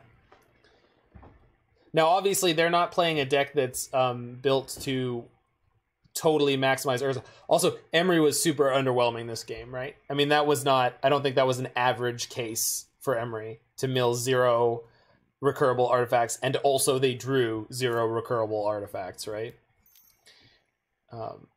Although, yeah, interesting to note, EE on 1 or 2 are both pretty bad for them here.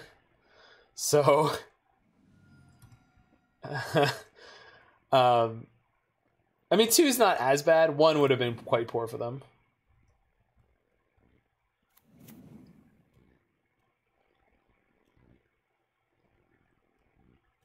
Oh, this is game 1, correct?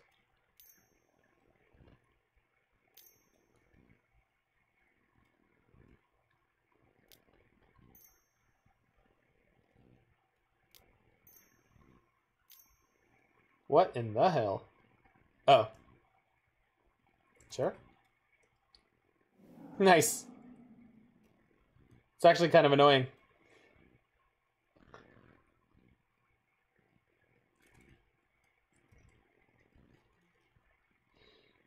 I guess I can play Eladamri's Call and then Chord for 2.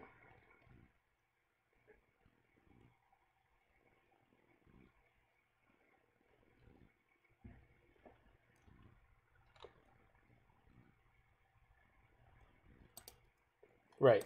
And that's the thing, is Urza doesn't really do that because the payoff cards are too expensive and there's too many of them. They're too They F6'd. Are you serious, opponent? Okay.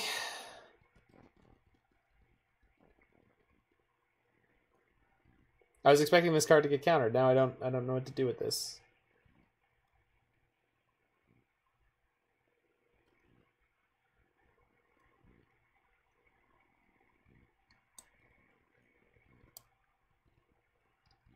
Just grab a Witness, I guess.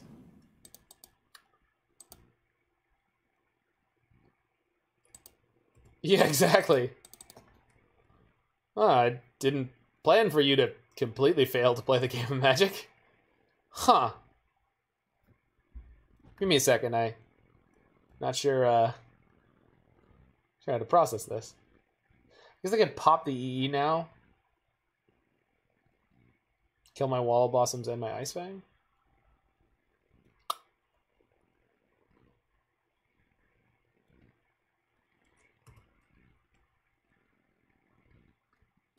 Nope. Alright. Sure, why not?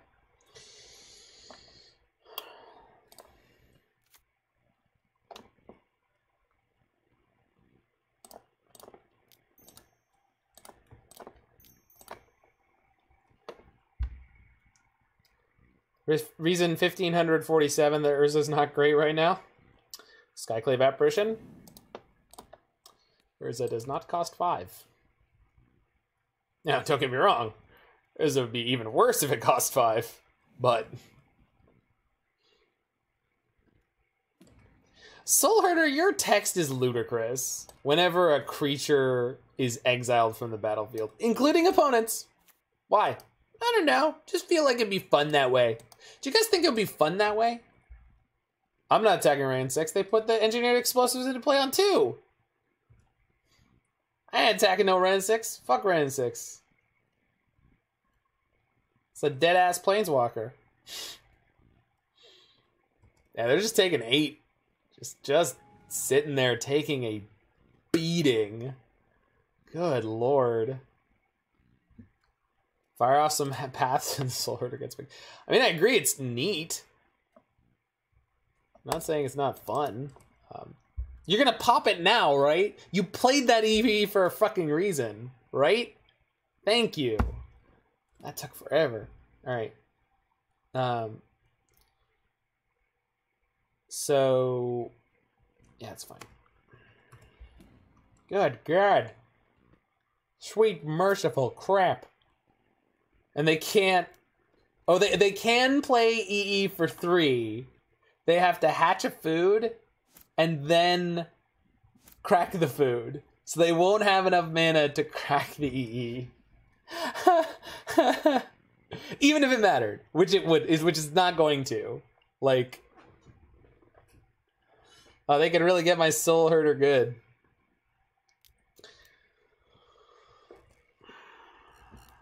Tracker, you got it. Seems like a wise play. Do you have a land to go with that tracker, or are you just making me jealous? Okay, just making me jealous. Got it. No problem.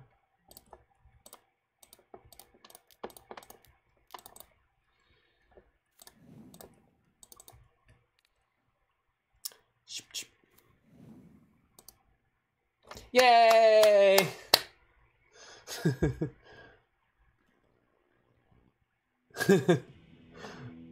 Ooh, Carnage.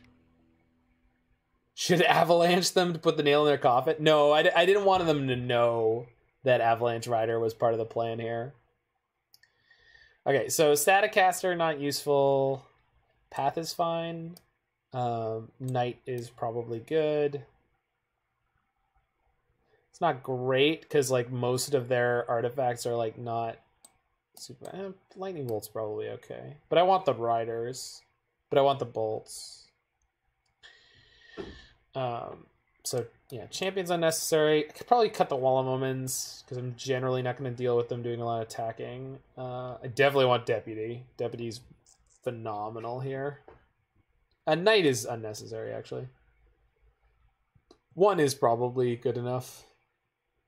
Slime is okay. Kiki's fine. Reveillark is as unnecessary as it's been thus far. I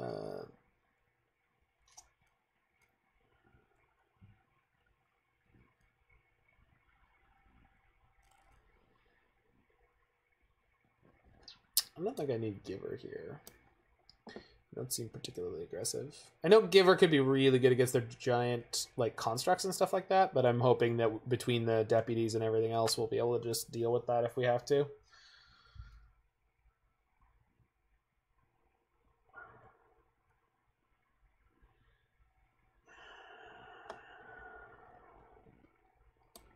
Just go down and accelerate. All right.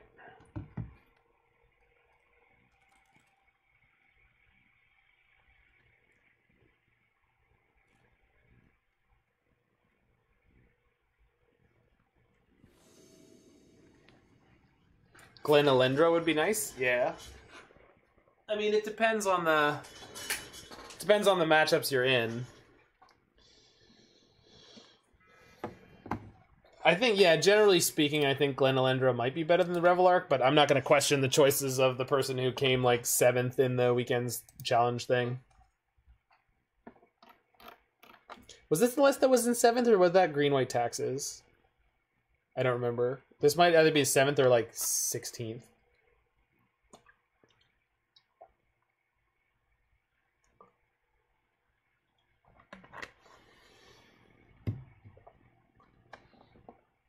It was green-white taxes 7th? Okay. But this was way up there. This list was way up there. It's funny, on the Serum Visions episode where we were breaking down the new modern metagame, we talked about the green-white taxes deck, and I was like, yeah, respect the cat. I've played versus them a couple times there. They've played that deck a good amount, but I do not respect the deck. I have crushed them on it almost, I think, every time I've played them. They're playing 80 card green white. I think like once they got a game win off of the classic like Leonid Arbiter Ghost Quarter crap, and then other than that I just annihilated them. You don't know why they have the green in the deck. That's exactly what we were basically talking about. Is like, why are they playing green? It kind of makes sense in a Urian deck, I guess, to be playing green, but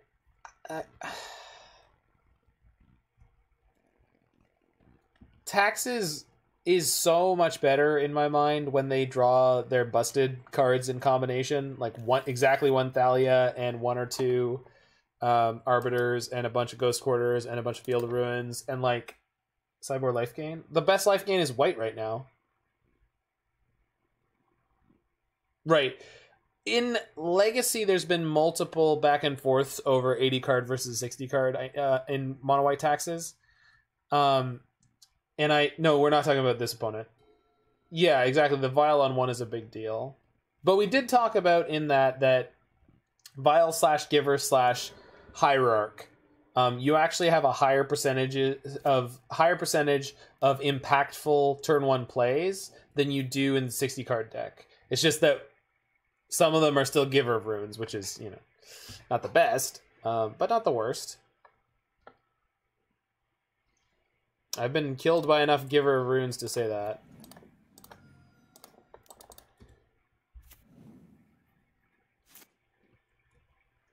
But I think it basically speaks to like a playstyle difference too, because obviously the green-white one is able to be bigger. Even mono-white taxes 80 cards is able to be bigger than the 60 card, like in terms of the game plan. You have more robustness. You draw your one of equipment less often.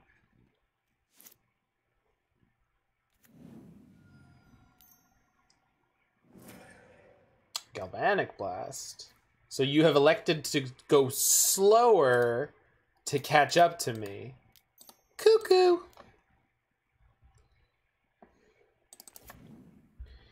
Should have put a white source into play that turn, but I did not. Hopefully it won't bite me in the ass. For some reason I was just thinking of my mana with the Hierarch, which I obviously knew the Hierarch was dead and I wasn't playing anything for 3 mana. I just didn't correct my white for the future. Jeez. Nice Urza deck. Nice Urza deck. Mono Getman. Yeah.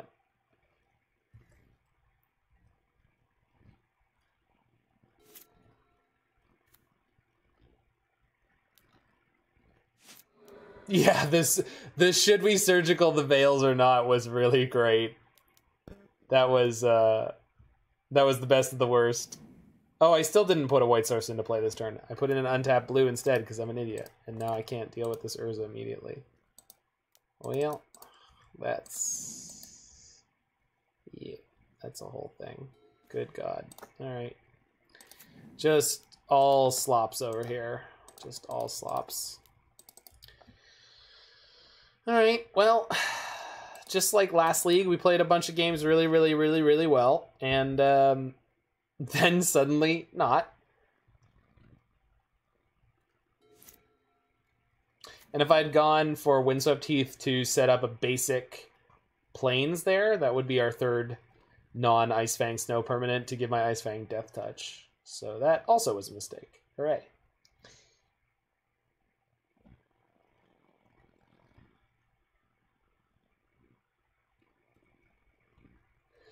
Mono White can play some creature lands. It could play Mutavault, and there's a few others that are potentially playable.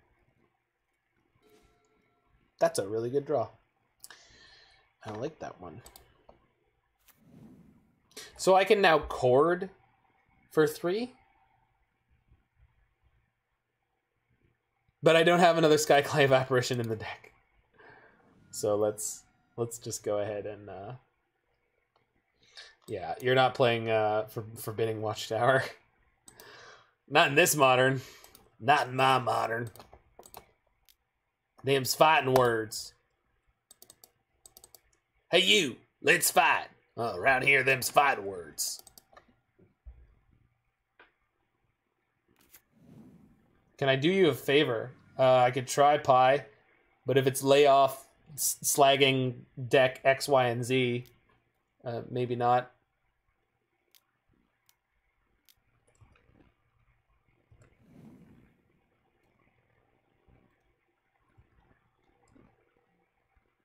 Can I look at the leaderboard? Of course I can. That's super easy. No, you're right there on the top. like you're supposed to be.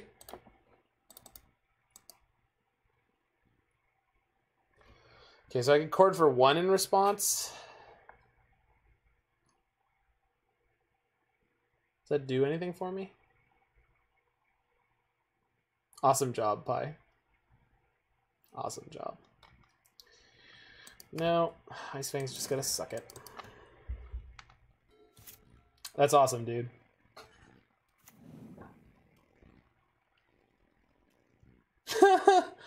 That's sick, Freed. That is sick. Are they spinning Urza? Nope. They bobbled me? What the hell is happening here? No, then they spun the Urza. What? Whatever. Attack! Oh, do they have a Metallic Rebuke? Or are they hoping they draw a Metallic Rebuke? Whatever, it doesn't matter. I can pay for it. Every land had a sprawl. That's great. This story is great all over.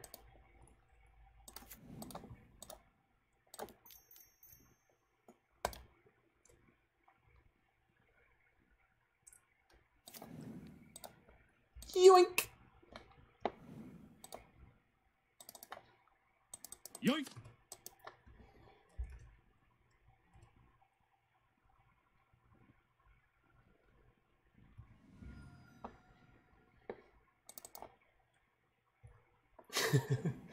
I mean, they could have tried to, but unfortunately for them, I had 3 mana open, so.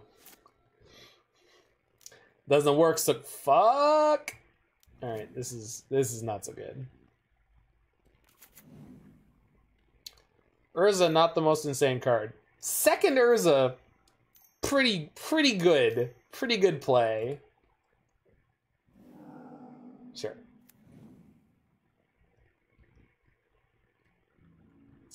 Yeah, it's a big boy.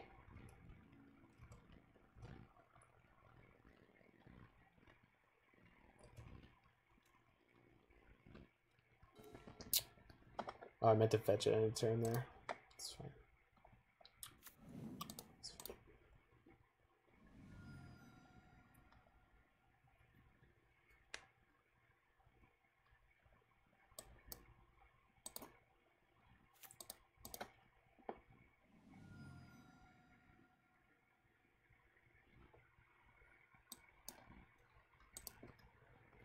So I could try to set up to combo next turn.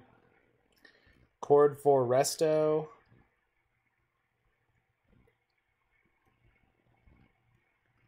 Yeah, well, that's always been the appeal of those kind of decks, right? And it is super appealing until you try playing it and it's garbage, and then you realize it's not playable. But it is really exciting to think about. Hey, how's it going, Speev? I'm kind of interested in jamming this Urian here. Just getting rid of their Urza. Yeah, I think that's what we're going to do. Hopefully. They can't rebuke. They could have Mystical Dispute. They do not. Excellent. They do get a 4/4, which is scary along with their other 5/5s. But we should be able to get through this. Yoink. Big gap in their curve without Uro now. There's a big gap in my heart without Uro. That's the biggest problem.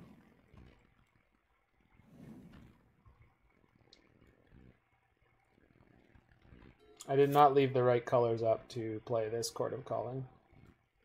Which would only be for 2, although an Ice-Fang Coatl here would not be bad. I'm all out of love. I'm so lost without you. I knew you were right. Believed it for so long. I'm all out of love. What am I without you? It's a good song.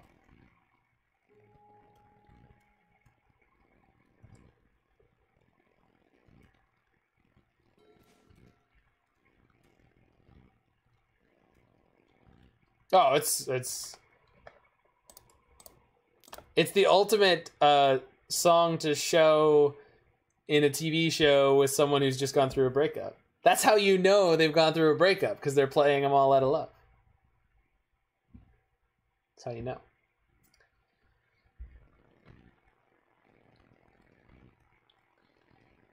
Okay.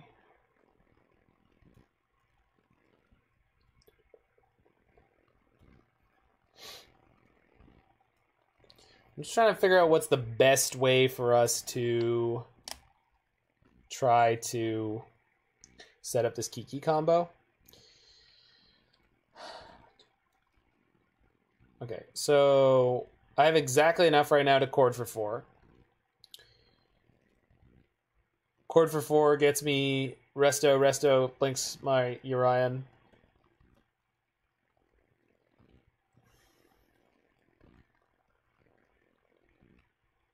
I have to tap out for that, though, which is pretty scary. It's really easy for us to die. Or I can play Witness, pick up Ice-Fang. Just shocked to play it. Witness, pick up Wall of Blossoms.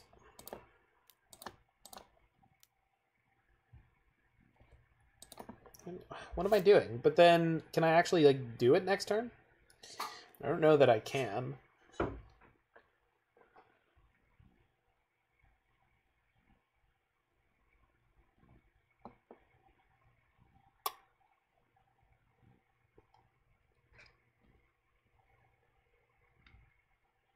Upkeep chord and try to combo? Well, I can't. That's not an option, right? If I play Kiki, I can't play Kiki anymore.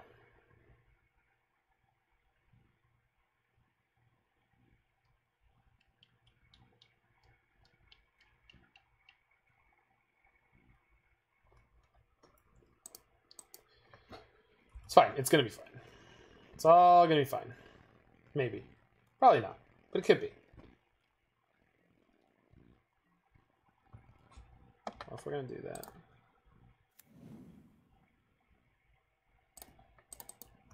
Hopefully they don't have Galvanic Blast in hand.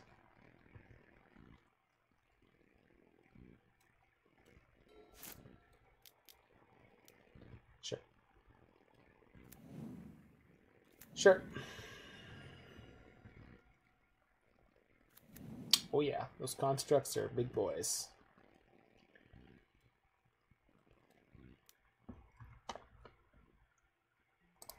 I don't have to put the most important creature in harm's way, which is great.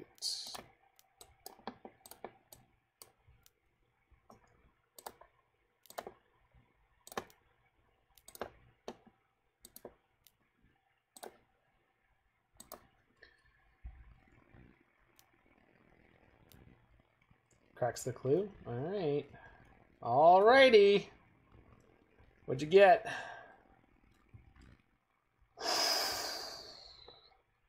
You love to see it. Resto. Flicker Urian. Whee!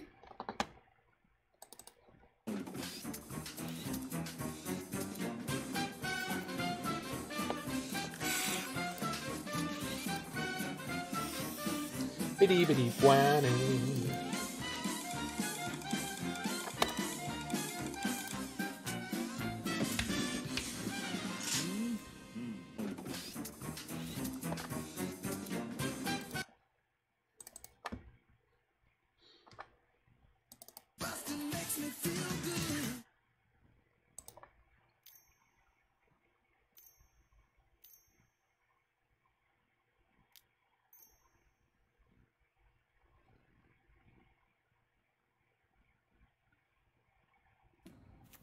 EE on 4 for the resto. That's something.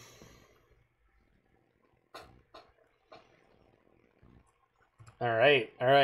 Opponent's cooking with propane here.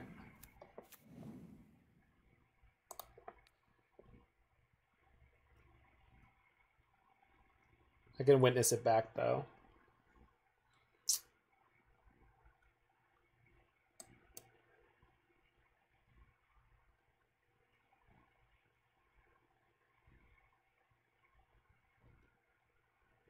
So let's slide Apparition. Hold on. If I have Apparition, exile trigger go on the stack first, and then slide it, then they don't get anything for that. Okay. I could just draw an extra card, but I think this is worth doing. And then I get to pressure them to pop the EE right now, which they... Oh, they can't do it. They can't pop the EE right now. Oh, they're just dead. Wonderful. Yeah. I just didn't even look, right? I didn't even... But I could just take the EE away anyway, right?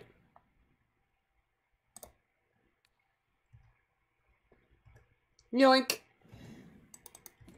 Yoink.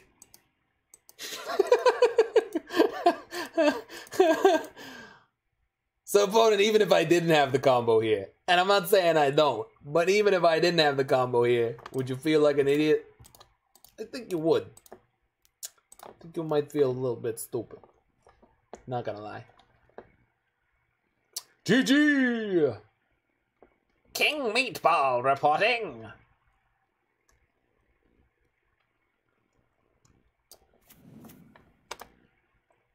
It's morphing time! Yay! We won a match! Looks like a roach on roids. A little bit, huh? I don't know why that art is so bad.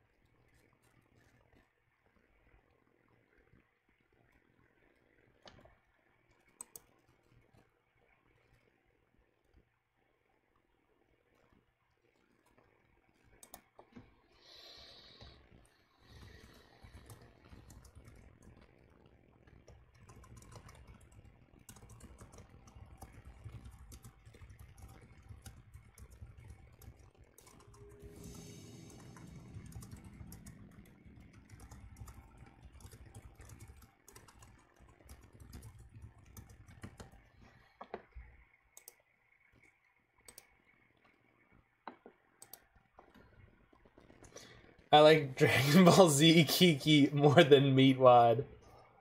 Well, now that you said he's Meatwad, though, I like him a lot more.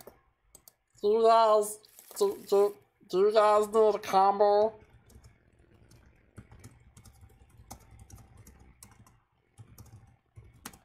I'm sorry, I just thought you not know the combo. I know the combo. Can I get the large fries? Alright. Can I keep this? Can I keep this in the dark? I absolutely should not. But I'm going to.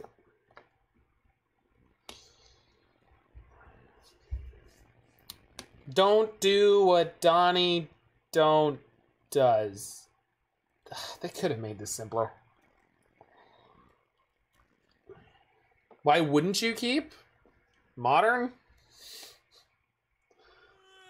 Thanks for the follow, BCS 8999995. The reason I wouldn't keep this hand, Roy, is modern. I have a 1 toughness creature and another 1 toughness creature and a restoration on 4. Oh, both my 1 toughness creatures cost me 3 mana. I wish this was the kind of modern where I looked at this hand and I was like, yes! But you see? You see? You see why this hand was bad? Do you see? Here are my vacation photos from the Grand Canyon. Do you see? Yep. Yep. Just super dead. Woo! Come on, baby. Give me a cantripping creature. Oh! I'm sorry. I think it could have easily been better than this hand. I was just being way too ambitious with my idea that my opponent would be playing fair Magic. And not just fair Magic, but not unbelievably aggressive Magic. What would I like in the dark? 1-drop Accelerant, cantrip creature, and Ephemerate. That would be phenomenal. And then anything else. And then pretty much anything else. Chord in the hand would be good. Eladamri's Call would be acceptable. I haven't played the Neoform yet. Avalanche Rider would be good in that hand too. Especially with the Ephemerate already in it. Especially with the 1-drop Accelerator. Is this E-Tron? No. No, not with Chromatic Sphere. What the hell just happened?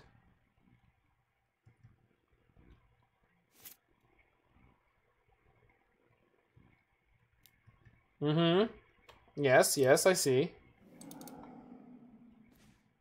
Okay, then.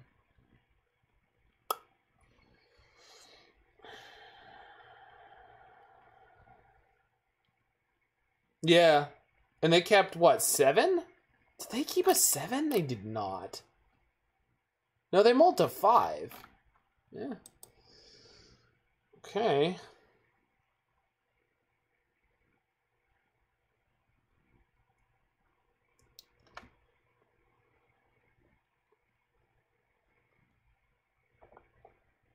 Alright. I guess I'm playing Resto Angel this turn, and then, hopefully playing Acidic Slime next turn. And then, I guess we could Chord for, like, an Avalanche Rider at that point?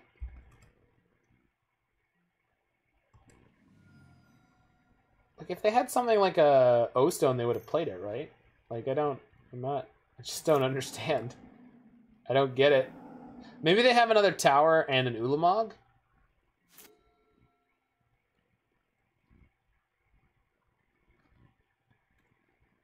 Like, maybe they kept one of those hands where they're like, well, the only thing I'd lose to is Prowess killing me on turn 3, but how often does that happen in Modern? I mean, really?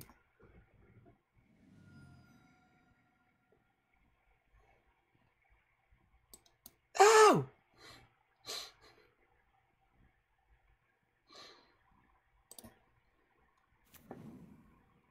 Came here to chew bubblegum and blow up lands. And it looks like I'm all out of gum. Restoration Angel. Yeah, I remember. We have a plan versus Tron? I'd like to think so, Pi, but, I mean, possibly. It's possible I have a plan against Tron. Watch and learn, nerd. Pew, pew, pew, pew, pew. What are you gonna do? Crank your blast zone? Like a nerd? I guess our plan is to beat them down with medium-sized creatures. But, like, seriously, how was a 4-power creature on turn 3 and a 3-power creature on turn 4, like, is legitimately just killing them? What did they search for? They searched for power plant. Alright, so we'll kill a power plant. Not that that means anything, but... Boop. No, I know it's lethal next turn. That's what I'm saying, is like, how is this possible? They didn't crank the blast zone in response. What is happening? I've played against this player before.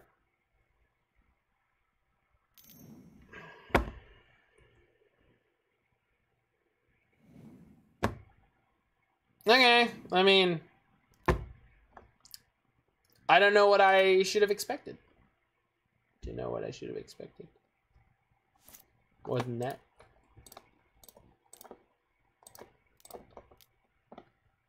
Yeah, sure. I just, you know. I feel like you at least crank the blast zone to 2. Like, while you got the free mana. Like, are you really, like, holding it for my mana dorks? Are you worried about some kind of main deck Alpenmoon? I'm just, like, I feel like leaving blast zone on 1 is a bit of a missed opportunity.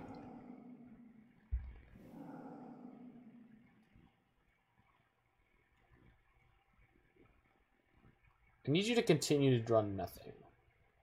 That'd be great.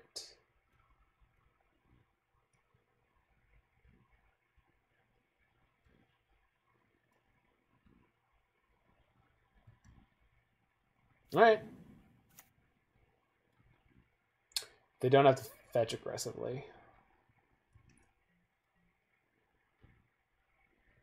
So they get to keep Tron for sure.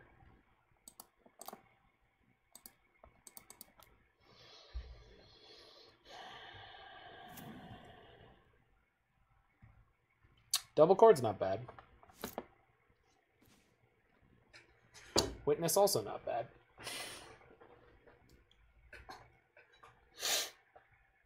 God, this is so stupid. All right.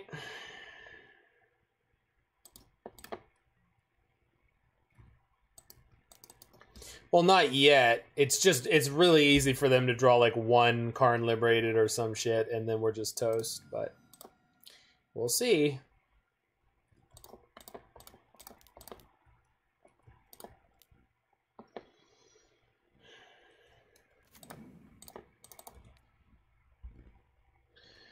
I'm just going to keep blowing up the same Tron land because it makes it less likely for them to naturally draw it if we... I think we're close to okay against Karn. Yeah. Well, they played All Is Dust, right? So they may not necessarily be playing Ugin.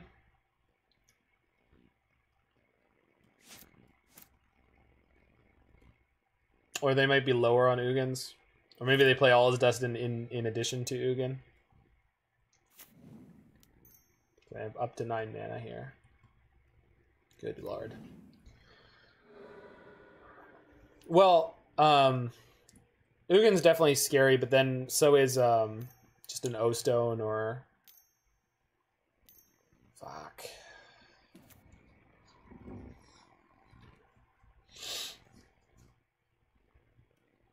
Oh, that makes sense. Yeah, I was thinking because it's not as expensive. God damn it! I can't do anything. I can't do anything with this fucking hand. No, we don't have Revoker. We don't have anything. Like the fact we've gotten as far as we have has been remarkable. Without hitting a Ephemerate or anything. Like I needed to draw the Avalanche Rider or fucking something here. Next turn I can get an Avalanche Rider, but it's too late. Their Ugin's already going to be on 1,000,000 fucking loyalty. Like, ugh. And I know they're at 6, but it... Jeez. Uh-huh.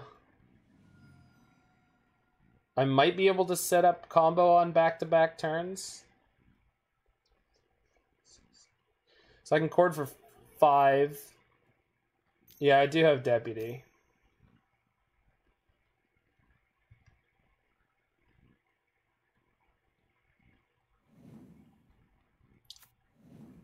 Oh no.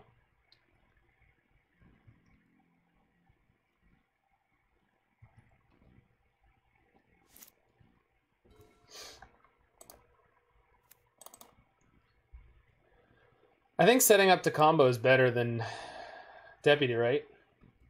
If they play Ulamog, chord for Deputy upkeep? Why does everyone want to do things on their upkeep? Like, they're not a control deck, right? We Deputy, then they get the blast. No. But I can just kill them by going chord end step, chord my turn. Because they can't crack Blast Zone? Sure, but they already can't get it high enough, right? Oh, they can. Still. Sorry, I'm just tired. I went through combat here.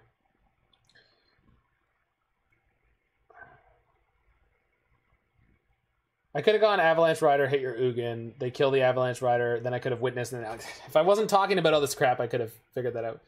There's second resto? Yeah, we have a second resto.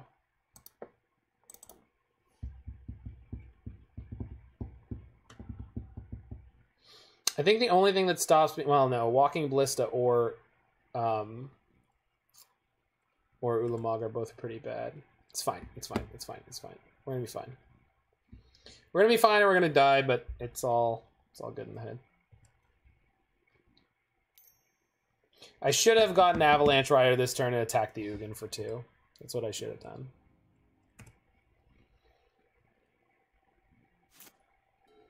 It's too late to worry about it now. We'll see what they have here. Perfect. Okay, that's a good sign for me. That's not a good sign for me. This is an excellent sign for me. Okay.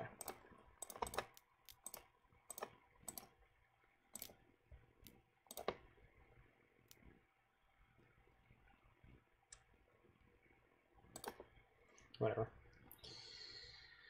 Tapping is sloppy. I think it'll be okay.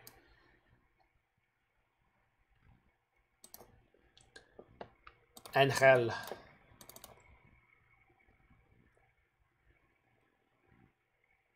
Unless they have Dismember. Oh, great. Oh, sure, that's fine. Oh, is it? Shit. Am I short?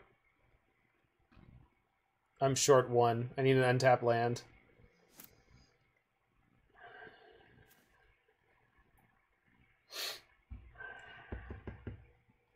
Oh, I can use the resto. Yeah. Yeah.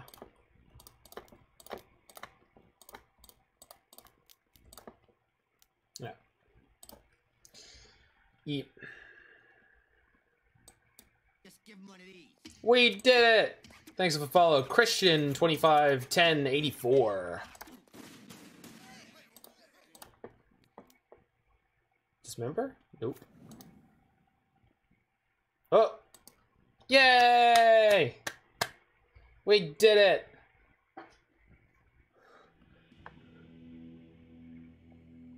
Did you guys know the combo?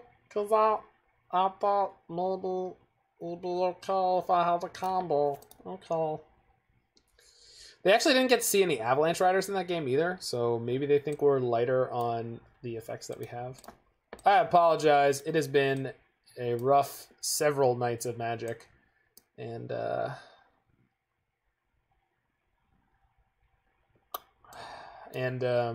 Tron has crushed our dreams multiple times. I am not happy to have Tron back in the format, but that's just me. I used to like playing Urza, Temur Urza against Tron with Cryptic Command and Mystic Sanctuary and Uro. That was a very interesting back and forth in most games. Oof, yes, oof. Good catch. Mind Sensor also can be okay. Especially turn 2 on the play in game 3. It's not necessarily that good in game 2, but could be pretty good. Could be good enough. I don't need all these walls. I probably don't need Charming Prince at all in this kind of matchup. And that means I don't need Reveillark either. And then I could probably go down a Soulherder.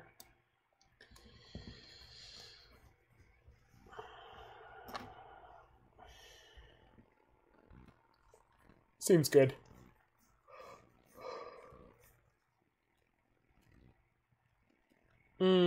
Yeah. I don't want to cut too many of the cheap things though, McDerp, because like Omnath is a good choice, but I don't want to cut all of the walls and etc. Yeah. I just but I do want to put down early bodies just to up the chord count.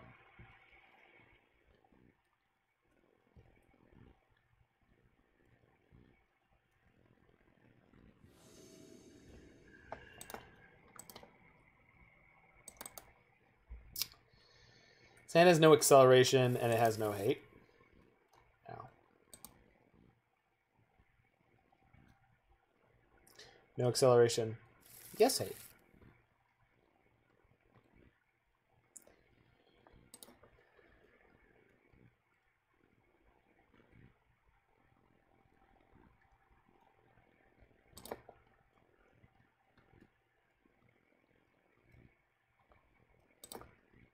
Yeah. Blood Boon's not necessarily good enough against Tron, but hopefully it buys us the time we need here.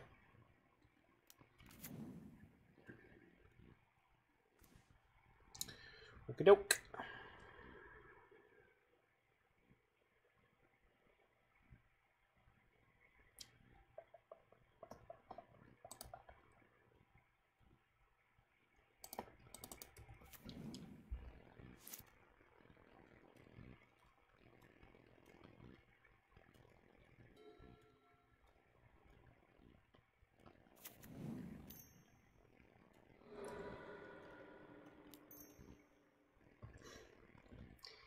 Well, there's no way they won't have a payoff 2 games in a row, so we're just going to be done on turn 3 in this one, which is a bit of a shame.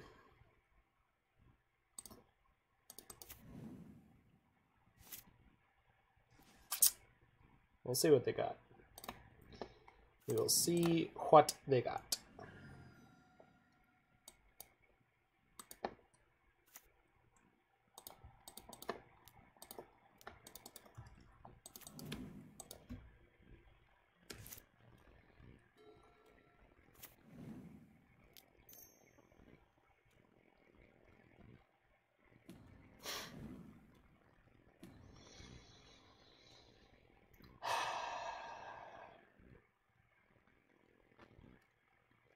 Goes and get liquid metal coating.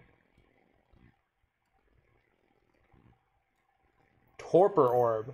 Oh, that's much worse.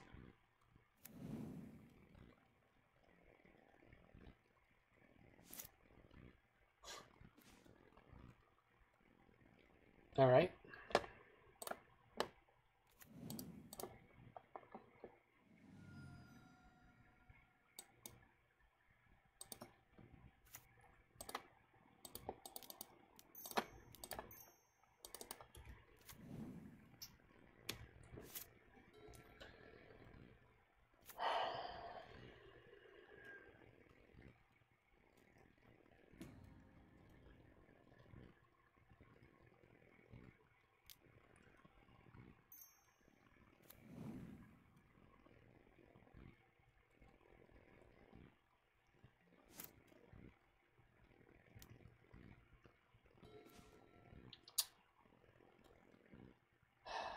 It's not good enough, is it? No, not really.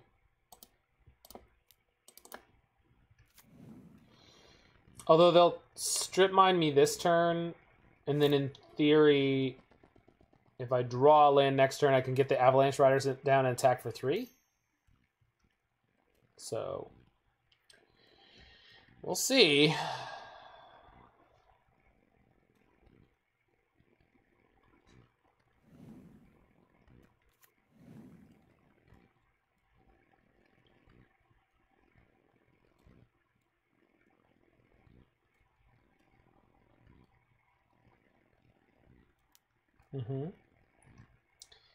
Yep.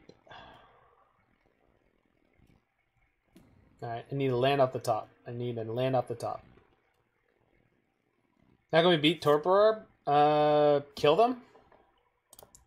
I don't know that we actually have a way to, quote, beat Torpor Orb, but we could just kill them. I'm not saying it's likely, but it is possible. My plan is to keep trying until I'm not allowed to anymore here. This seems bad, though.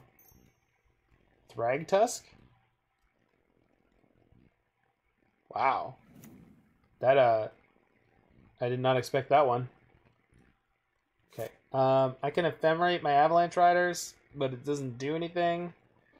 I guess I could Resto Angel it here. No, I can't. That doesn't do anything. Well, is it worth keeping? Probably not.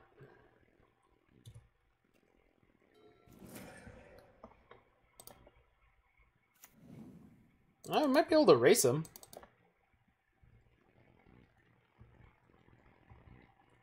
I have more blockers than they do, like.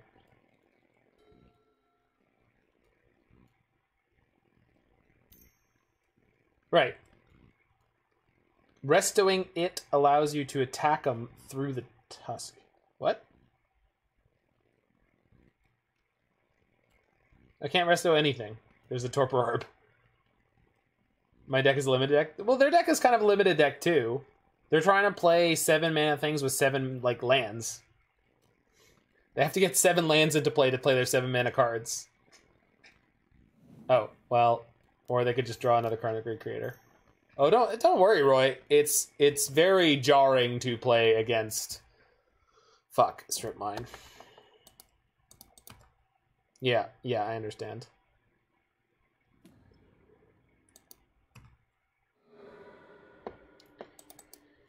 Okay, now I can't cast the Eternal Witness in my hand. Which is... Oh my god, and this Resto doesn't even kill the Karn. It only does 4.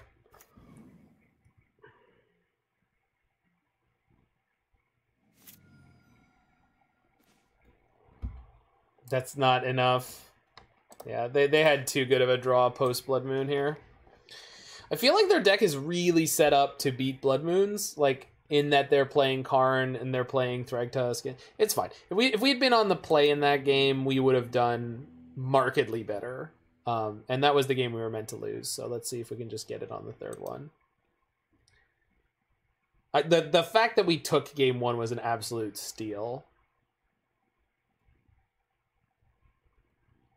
It was ridiculous. It should never have happened.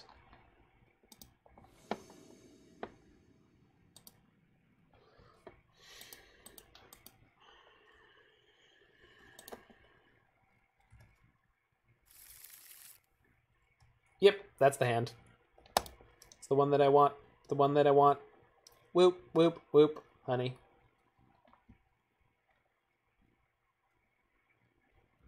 I got chills. They're multiplying.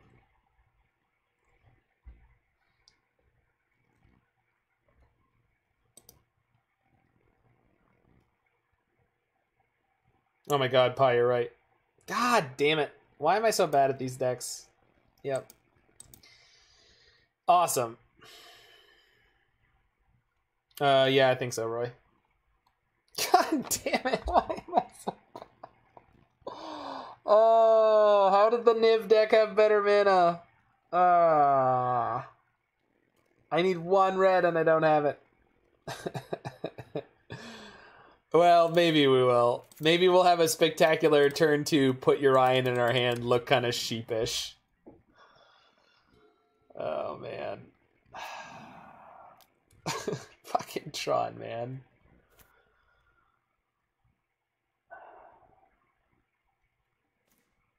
Nope. That's kind of worse. This is so frustrating. Just draw a fetch. I tried. I'll try again. Explicitly not setting my mana up for Omnath because we can't do that one either. Fuck, man. Come on. Don't do me like this, deck. Alright, this one's on me. A lot of the other ones I played correctly and we got hosed, but that one was on me. Play the creature. Play the creature? Not gonna worry about it. Play the creature.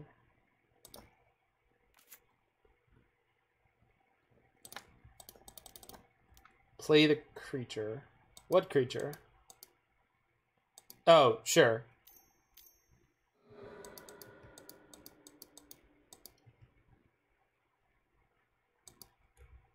No, I just...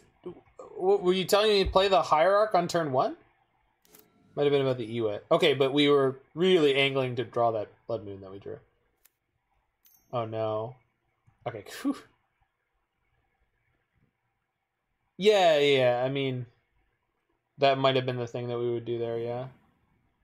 What if we just drew Avalanche Riders now like a savage? Would that be okay? I'd be okay with it.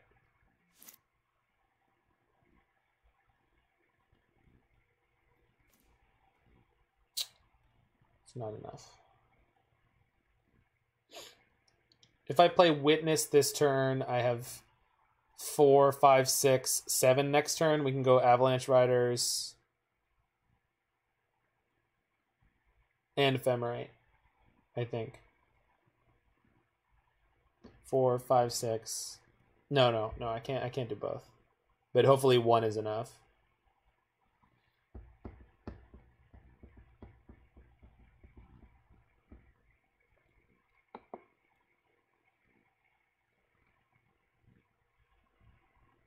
Ryan to pressure Karn? Yeah, actually that might be a better play.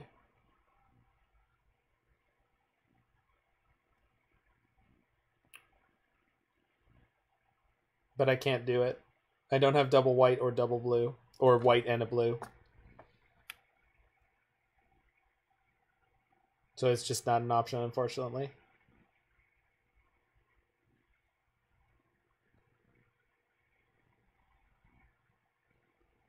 I can play Witness and get back my fetch land, but I can't. You want to Ephemerate on upkeep anyway? Well, I know we want to, but it's not always... Yeah, I can still play the Witness and then...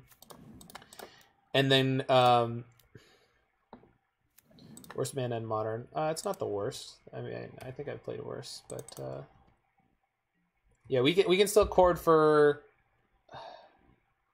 Yeah, no, we can still chord for Rider next turn, and then Ephemerate it on the next upkeep. So... And this means... Yeah, this means they can't Karn this turn. Alright, it's looking pretty good. Gets Wormcoil? Sure. Wormy! Oh, Wormy. Please play O-Stone. Nope? Okay. Fair enough. Alright. Alright. It's looking real good.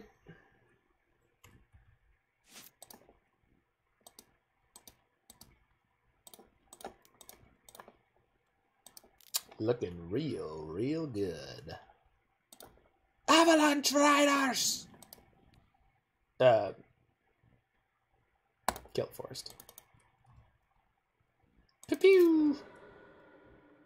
Go get 'em, lads! The first invitational card ever printed. But not the first invitational winner who had the opportunity to commission a card. Fun facts.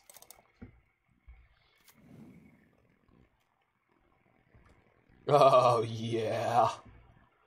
You guys ready for the good stuff? Oh, baby. Oh.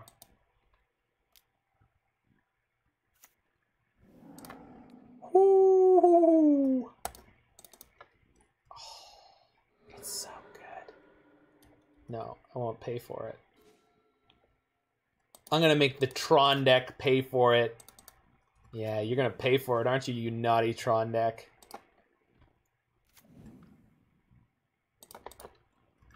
Let's go, baby!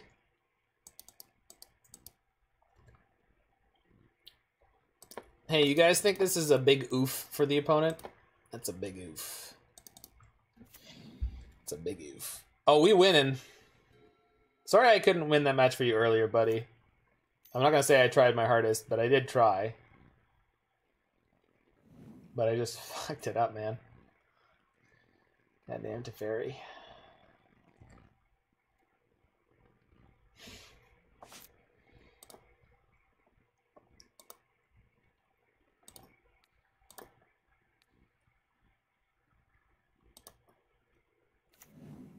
Do they need... Well, I have them off of Tron anyway. Do they need double green or anything?